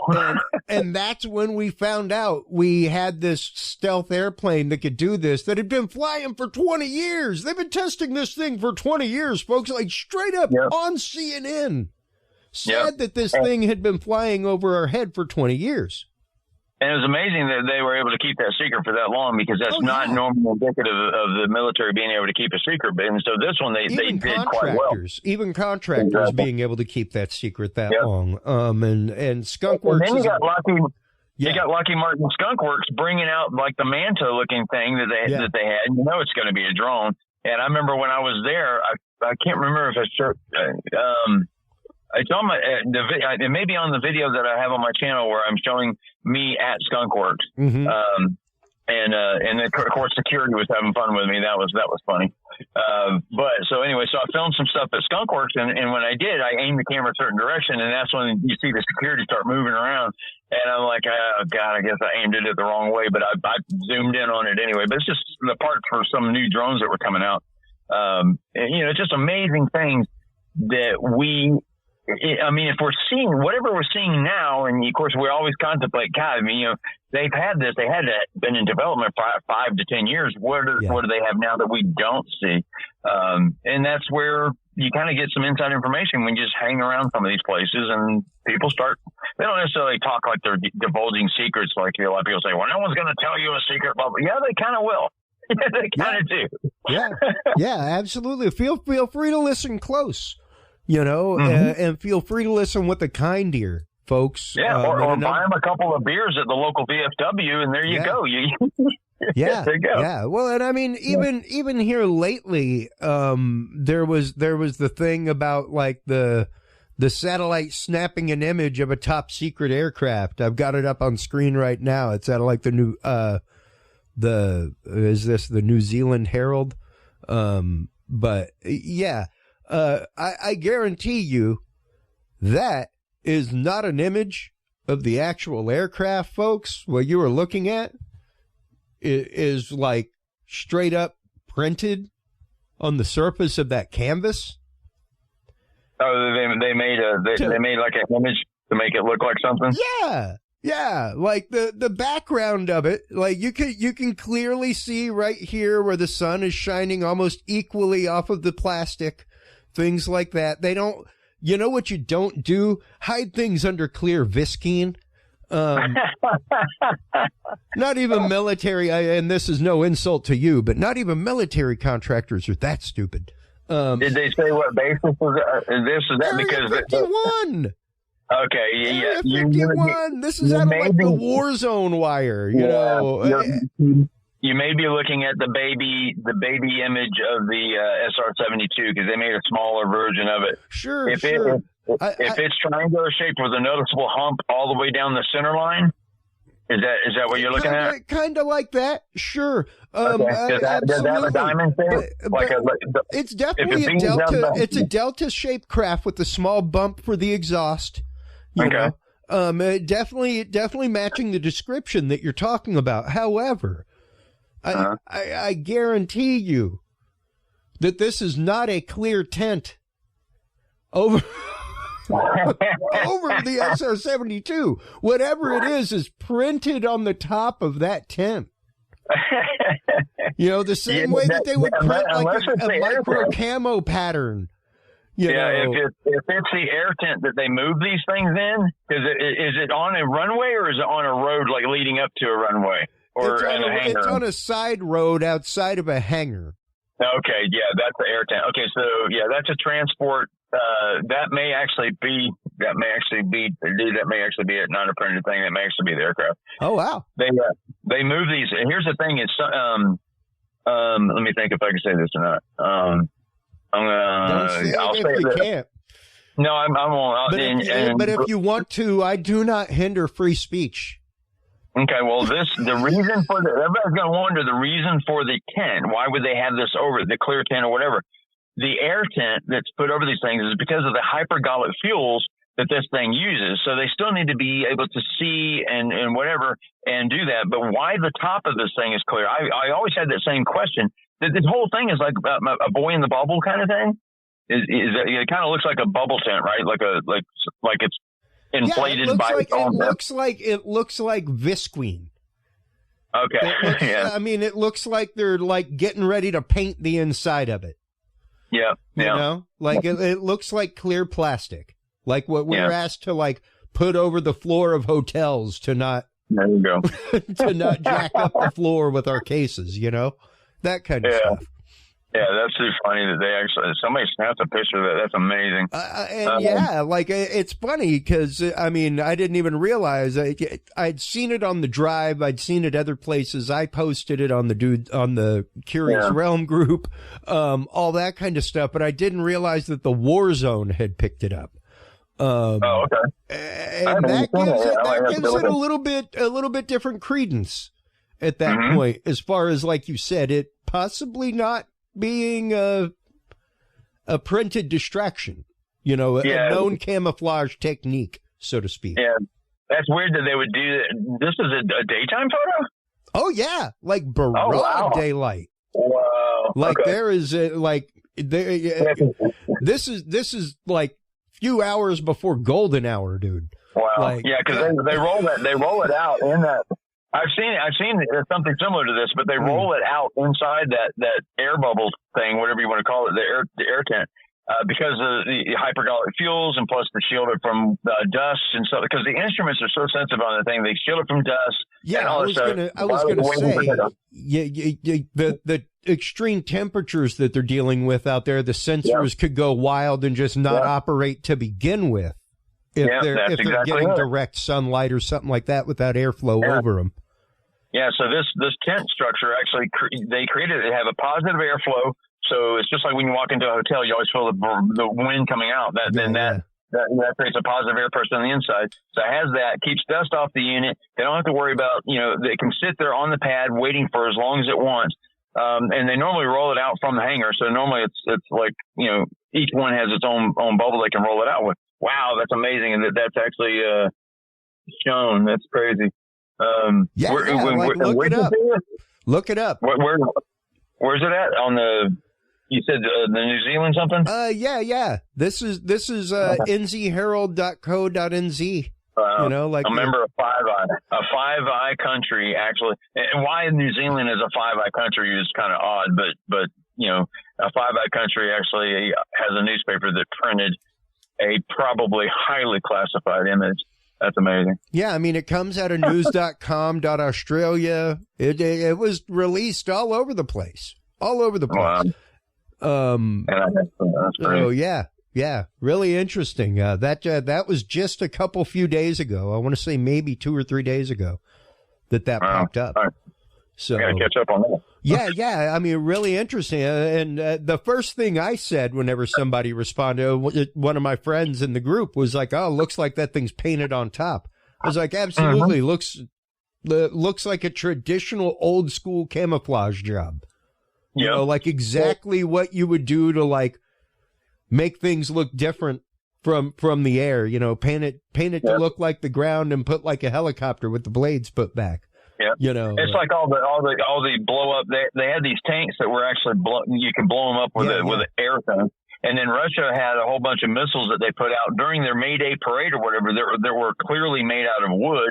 Yeah, just to show that they had a lot more than that. You could see the fins like moving and stuff while they were rolling down the road. It was pretty funny. But I mean that kind of stuff has been done for since World War I, World War II, you know. At least World War II. I don't know, but I guess camouflage got its start. Probably before, in one form or another, it had to be, pretty early on. Yeah, I'm pretty sure it was World War I, because that is when we started air campaigns. You know, that like literally lobbing grenades at a friggin' stop with camels. That kind of stuff. But to see the technology that's there, to see the stuff that that is possible. From contractors at places like Area 51, where the budgets are without limit, almost. Right. Where the opportunity for research is without limit.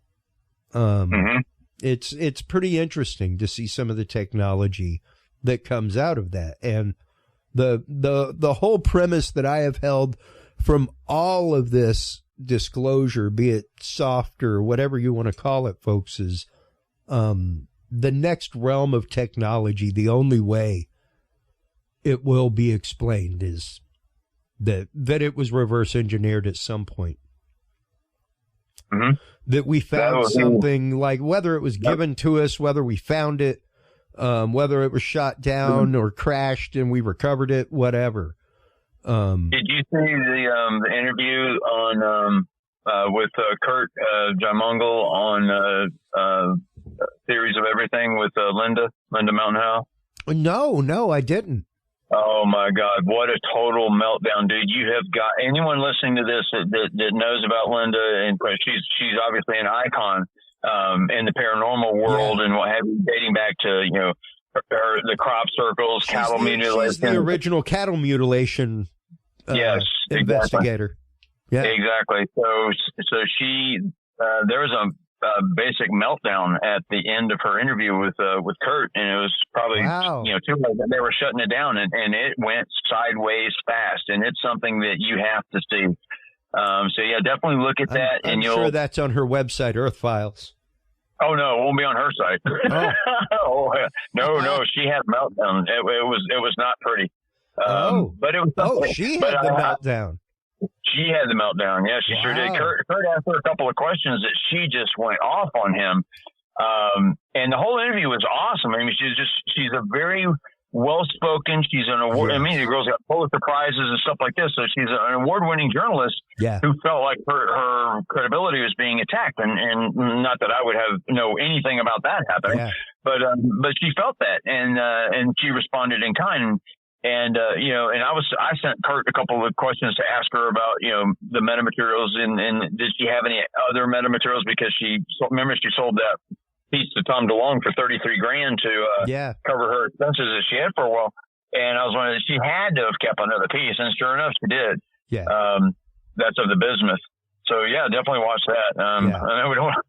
Here we are promoting some other channel, but that's a have to see. No, I don't mind promoting other people's channels, especially whenever it's got content like that. I mean, Linda Moulton Howe is in my realm of dream guests.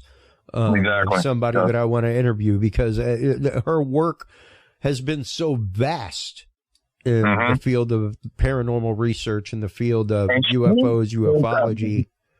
Yeah, she just turned 80, and she is amazing. Number one, she's amazing looking for an 80-year-old woman. Absolutely, and but on top of that, doing field work. Oh my God, yeah! And her ability to recall dates and names and stuff was because I love doing that myself. But it's just phenomenal to see her do that. I was like, wow, she is absolutely amazing. I recently watched, and it may have been part of that on Gaia. Because I remember her talking about the bismuth and everything else, and them examining it. And man, I could watch Linda Moulton Howe all day. She's so fantastic. But definitely watch that one. I think you'll, and it goes into more detail than I've seen her go into on several things. And Kurt's the guy that's been getting all these weird interviews lately of a person who, he came out of the blue, and the next thing you know, he's got Lou Elizondo, he's got Linda Moulton Howe, he's got, all these people that you just, now we're trying to tell them to get Hal put off, That's like the holy grail, man. So we'll see. Yeah. Yeah, and that's just it, though, to know that these people are in contact and working together. I think we have made some great strides, whether the disclosure is grand or soft. The important part is the disclosure. Yep, that it happens. And that the technology be released, the things that we can do be known. And then, like we said, the soft disclosure, the things that are leading up to what else could it be? Like the government hiring a bunch of priests to do what? To prepare us for, or to prepare each. What do you think? Now that I've broached that topic with a couple people, with Jared Murphy as well as with Daniel Allen Jones, and I myself look at it as, and granted, the headlines were a little bit different with it. What actually happened was they put money into a study about the social implications and ramifications of the finding of extraterrestrial life. And part of that study happened to be some Catholic priests. Okay. So that's what actually happened. It's not like they went like, "Hey, priest, you come here." Oh, wow. Because I was under the impression that was that is exactly the impression that all of the articles gave until you went through and actually read all of them, and found out that, like, they gave money to a general study, and these priests were part of the study. And it makes sense that they're part of the study, especially Catholic priests. And here's why. If you want to talk to any religion in the world about how do you put across a unified message to all of your followers? That would because Islam doesn't do that. Judaism fairly well does, but the problem is you've got a few branches of Judaism in there, and a lot of them don't follow what the others say. Plus some don't have a clear, leader, so to speak. They don't have a hierarchy and structure of but however, the Catholic Church for 2,000 years has pretty well maintained the fact of whenever they put a teaching out, this is what is taught by the churches. There may be a couple regional quirks here and there, but this is the overall teaching. Right. And to try to get a message like that out, and not only that, if you're going to talk about something that is going to change, this is going to change more than worldview, man. The point of fact that I keep talking about with people about it is that it is going to shake people's foundations. You can hypothesize and hearsay and conjecture about alien life and finding it and everything else until that thing pops out in front of you, or until they actively say, yes, here it is. Here are the possibilities.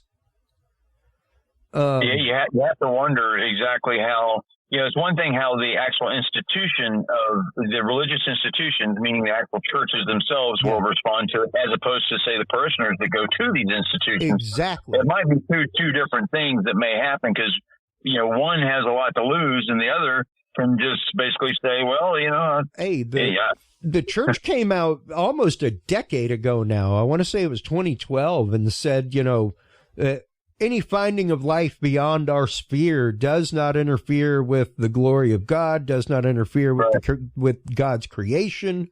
It does not interfere with doctrine or dogma in any way, shape, or form.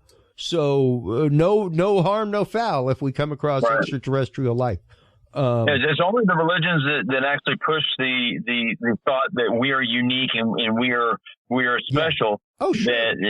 That would have the issue. Other than that, most religions don't really get into that deep, into that philosophical belief that we are it. I would venture a guess, though, that even most people who are of, quote, spiritual belief, Mike, and those would be like the religious folk that go to church every Sunday, go to Bible study on Wednesday, stuff like that. Yeah, I would venture a guess that even even a good 60-70% of them, their brain is not ready for the world rocking that it is. And I just say that as an experiencer of what I consider to be the touch of the divine at one point in my life. One of the things that I read too, to go along with what you're saying, is I read this and then I thought for a minute as to how could this be? The thought of mass commission of suicide. Yeah. And would be a realist, something that is really going to be a problem.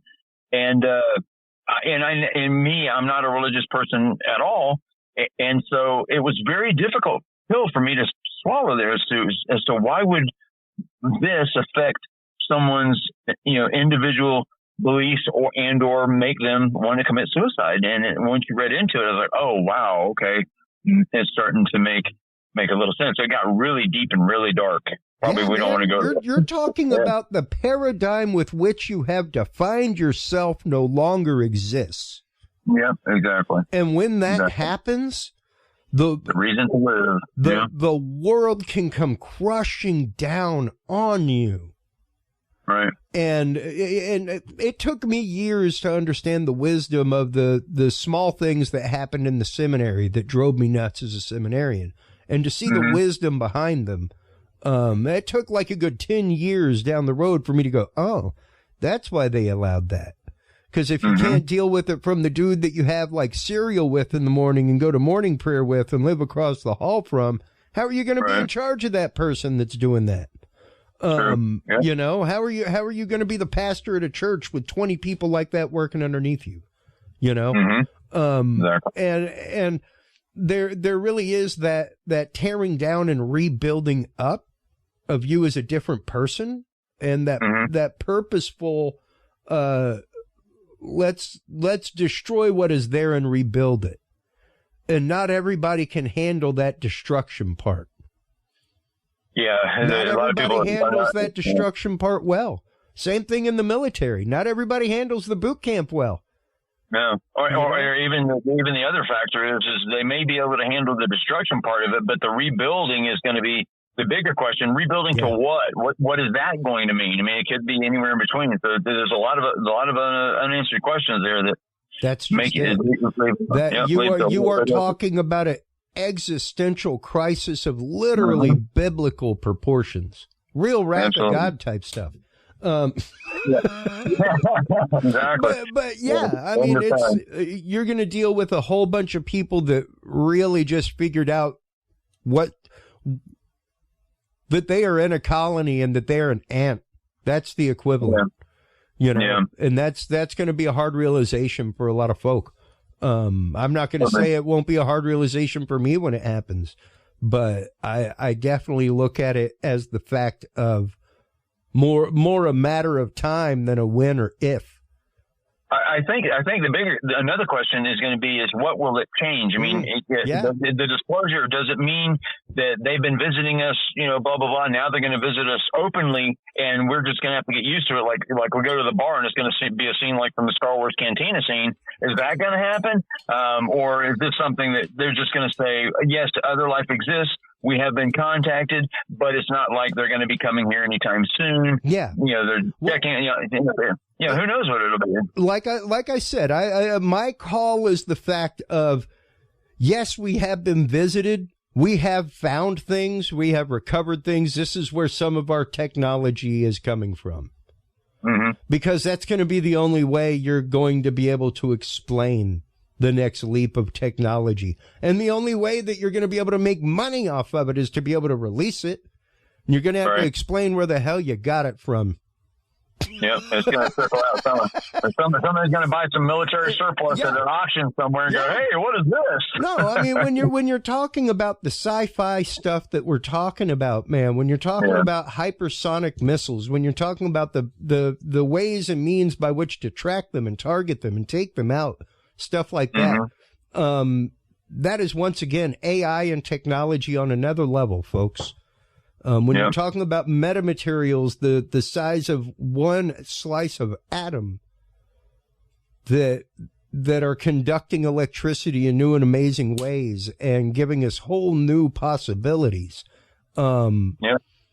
This is the stuff that has existed in dark labs for decades.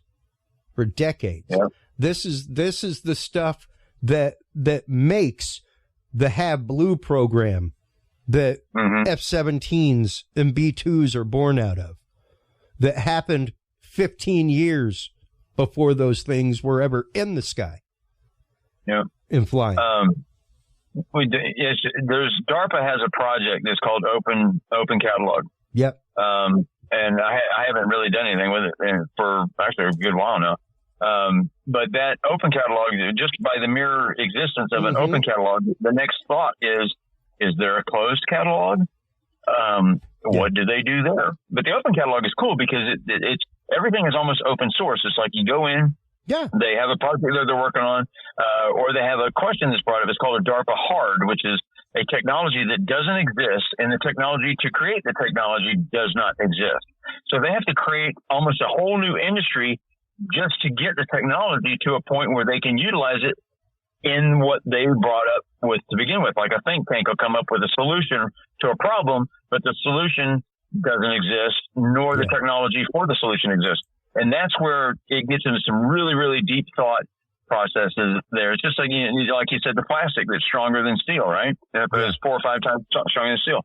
So where did the question and the need for that come from? Was it an accidental polymer that was, done in a lab, or did someone actually have an issue that they were tasked to create it? It's kind of interesting that when you start looking deeper into some of these things and you realize that the question was asked or it wasn't asked. If it's done by accident, that's where a lot of technology comes from. Just like, rubber for tires and anything you can think of. But when it gets down to the question was asked, the deeper philosophical question is, why was the question asked for this technology to be created? Yeah. Was it nefarious in intent? Because most of the technology that we get that trickles down to us is generally coming from the military, military applications. And absolutely. And so that makes a lot of people wonder, is our society ever going to grow out of this military industrial complex? Yeah, I mean, we at some point in time, but we're so entrenched in it. If an alien came here, they'd say, "Look, you guys got a lot to figure out. We're going to come back in a couple thousand years. No, come back next month. It's my birthday." That kind of thing. And I mean, think about it from the outside. If you came here, you would see our people the way they are and what we do to each other and how we do this stuff. And it's just. Yeah, it'd be like they're not done yet. It's like the egg. I mean, hey, I know quite a bit about DARPA, but I had never realized until just now, going through their About Us page, that they literally came out of a military response to the launch of Sputnik. Oh yeah, it was ARPA back in the beginning. It was ARPA. Yeah, but yeah, that you're exactly correct. It was a responsibility because now we have a ball flying over our heads. Yeah. that's beeping, and they made it beep like that so that they could prove that they actually had put that object in orbit. Otherwise, there's no way to prove it. And so that was a wake up call, a huge wake up call. And so DARPA was created right after that. For just the purpose of going into new technologies to combat some of this stuff. But now it's more open. It's amazing when you go to some of these talks or some of their think tank things that they put out there, and you sit back and they have a guest speaker come in, and you're sitting at your table, and you got this 12 people at a table, and y'all have these little cue cards in front of you. And so they mention, okay, here's a problem. We want you guys within 30 minutes or less to come up with a solution for this particular problem. Yeah. And people come up with solutions in 30 minutes or less, bro. We're not talking about years. Yeah. We're talking about a bunch of people like, John McAfee was at one, that's actually when I met him. And you see this actually occur. Wow. It's like, okay, they should do this a lot across a bunch of industries. Yeah. It's really phenomenal to see that stuff and to see the true think tank aspect of it. I was one step away. My last day of covering CES in Vegas, I was going to go interview DARPA. They were set up downstairs from us in the Sands Convention Center. I guess now the Venetian Convention Center. But, I was going to go down and interview him. And get this, folks, get this. The government contractors left early. Did they really? Just saying. This was like numerous hours before the event was over. Like 4 hours before the thing was over, they were gone. Wow, aren't you fine? Don't they find you when you leave early? What is right? I was like, I think they heard me saying I was coming. Because I brought my Curious Realm shirt and everything. I was going to be like standing at their booth doing a stand-up interview talking about DARPA. It was going to be classy. So you were at the Intelligence Summit last year, weren't you? Yeah. I work a few events, things like that every year. I remember it's pretty wild. Pretty interesting. But yeah, Mike, it's just since you've been on, and that's why I love having you on sometimes and just talking about this stuff and just going over it. Because there's such a swath of data out there regarding these cases. But if you don't know about the existing technology, if you don't know about Spy 1A, Spy 1B, A and Spy 1, if you aren't aware of the laser chaff system that came out, if you aren't aware of all these things, then it's obviously extraterrestrial. If any sighting, if people don't know about some of the technologies, even the logic of it being extraterrestrial is just, I don't know. I am a hardcore believer, Mike, to the bones that make my bones. I'm a hardcore believer. But as always, and as Sagan would say, the extraordinary claim requires the extraordinary evidence. Exactly. And I am not willing to accept I am willing to accept the fact that like 20% and less are like, wow, what's that all about? Yeah. Yeah, there's got to be a percentage of that. It's just like I questioned Chris Mellon the other day because he came out with this new post about I don't know if you saw it on Twitter, because a lot of the stuff I post about is on Twitter right now. And so I went in and just started quizzing him on some questions that I had sent him before in emails back and forth that he's never answered. And you're like, God, man, somebody has to know the answers to these questions. And my first tattoo was the Drake and Sagan disc that was put on the Pioneer and Voyager spacecraft, stuff like this. And so I'm a believer too, but everyone thinks you don't believe, and you're just out here to tell us no. I said no. But what I do believe 100%, but I want to make certain that what I'm believing in, that if somebody tells me something, I want to make sure that it is what they're telling me that it is. Yeah. And that's all. That's my whole reason. I listen to this stuff. I love this stuff, and God, I want before I go to know that we are not alone for a fact. I want to shake the hand of a reptilian if I have to, sure, or Paul Gray or whoever, and be happy and die knowing that we're not alone. Okay, click, gone. And it's really the fact of making sure that what comes through is quality. That what's there is vetted, that what's there is questioned. Question is the important part. Being willing to question it, being willing to say, maybe this is not the case, and being willing to go, hey, look, here's 2 or 3 different pieces of technology over the last many years that have been patented that they could account for that. May very well account for what you're seeing right now. Yeah. And Salvatore Payas, by the way, he's going to be interviewed by Kurt Jaimungal, I believe, within the next week. So we're going to get to see. Yeah, I sent Kurt some questions there, about the patents that he put out that were from the Navy that, make everyone's head turn. If any one of these patents hold out to be true, just one of them, it's an instant Nobel Prize for this guy. This guy should have like 5 Nobel Prizes by now. Man, some of the stuff, the technology boggles the mind, but at the same time, you start seeing this logical progression that we're going in. And have we received something that's like you alluded to earlier. Did we receive some technology from advanced civilization from somewhere else that's helping us along? Yeah, find it, recover it, whatever, sure. But is what we are seeing in the sky and on these tapes, all three videos that we have, is it extraterrestrial in source and origin? I am a 78% no. I'm 99.9%, and it's just because I've delved into it so much. You know, FLIR 1 is that video, and everybody complains to stories, but that's a video, in my opinion, of the F-18 at a distance. Yeah. And I talked to the pilot of that F-18 that it may be of, and he's a NASA pilot that flies a F-18. Because we had all the other F-18s were accounted for, but this particular one wasn't. So, okay. Well, there it is. And once again, going through and looking at the photos from that, from the FOD laser countermeasures, whenever you look at the image that is produced, go back and look at the images. Go back and look at the images, folks. Like, that is what they look like. Yeah. And on my channel, I've got a comparison of an F-18 flying out and doing a slow banking turn to the left and the Tic Tac, and it's almost identical, except for one's further than the other. But if you take a look at that, you'll see it's only a 20-second video. It's not that long. Yeah.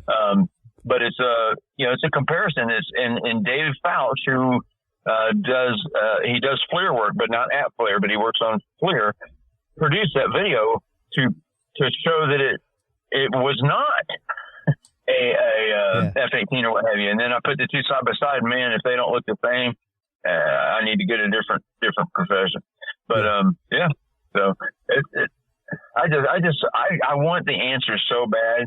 I just don't want to push the answer envelope. That answer envelope of we want to have accurate information, and our government is obviously withholding enough of it, almost like we're puppets on a string to them. Like they're laughing at us or having fun. It's like, okay, let's not fully admit this, but let's word it this way. And so they word it in such a way that the UFOs seen in these videos are real.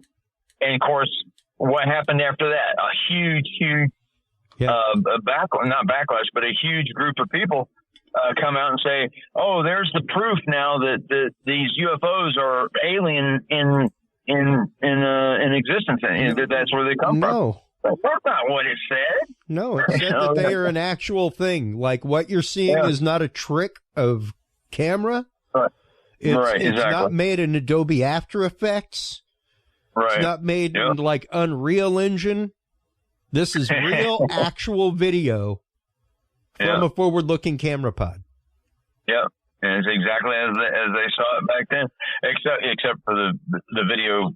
Obviously, is degraded quite a bit. Well, they're trying to tell me about I qualify all the time that yes, I have seen a UFO.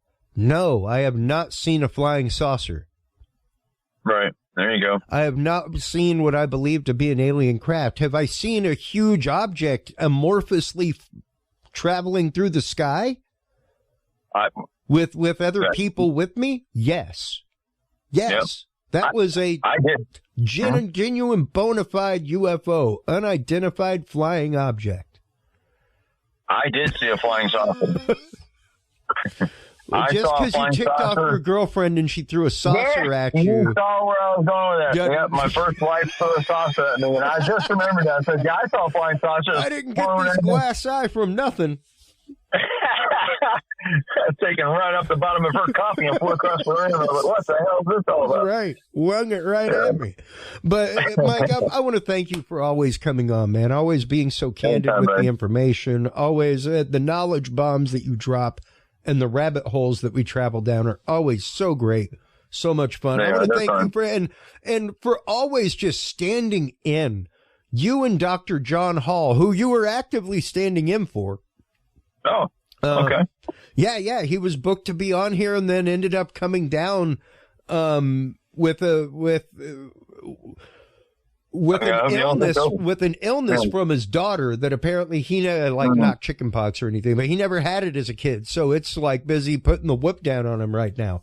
Well, so, hopefully he springs out of that pretty fast and comes back strong. Vibes of healing to the good doctor out there. And don't worry, folks, we will. But as soon as his voice is like usable, believe me, he'll be on the show.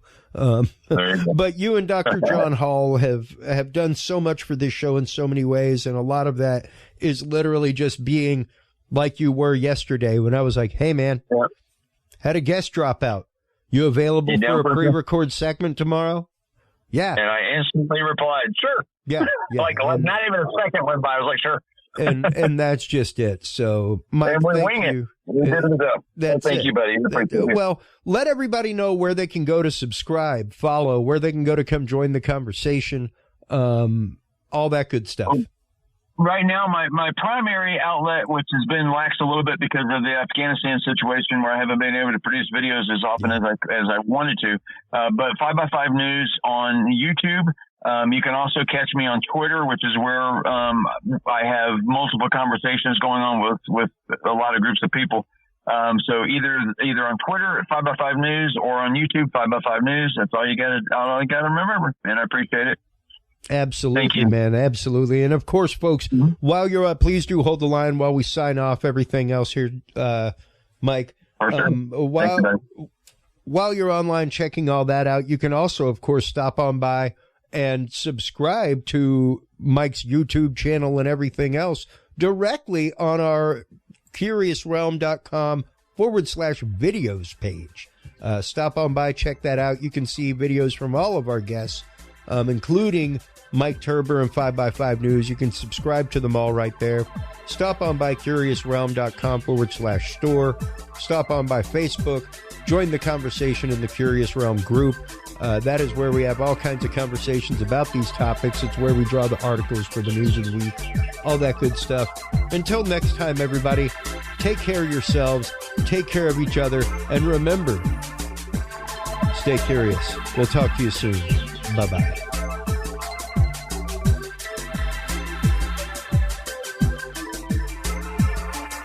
Thank you for tuning in to this episode of The Curious Realm.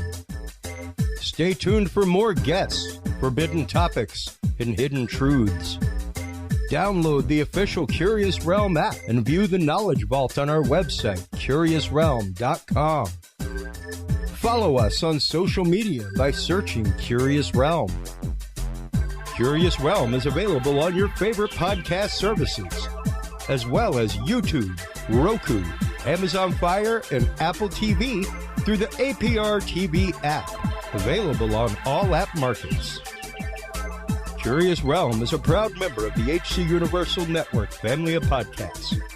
For more great content or to become a sponsor of Curious Realm or other podcasts, visit hcuniversalnetwork.com today. Thanks for listening. Stay curious. And remember, the other side is always watching.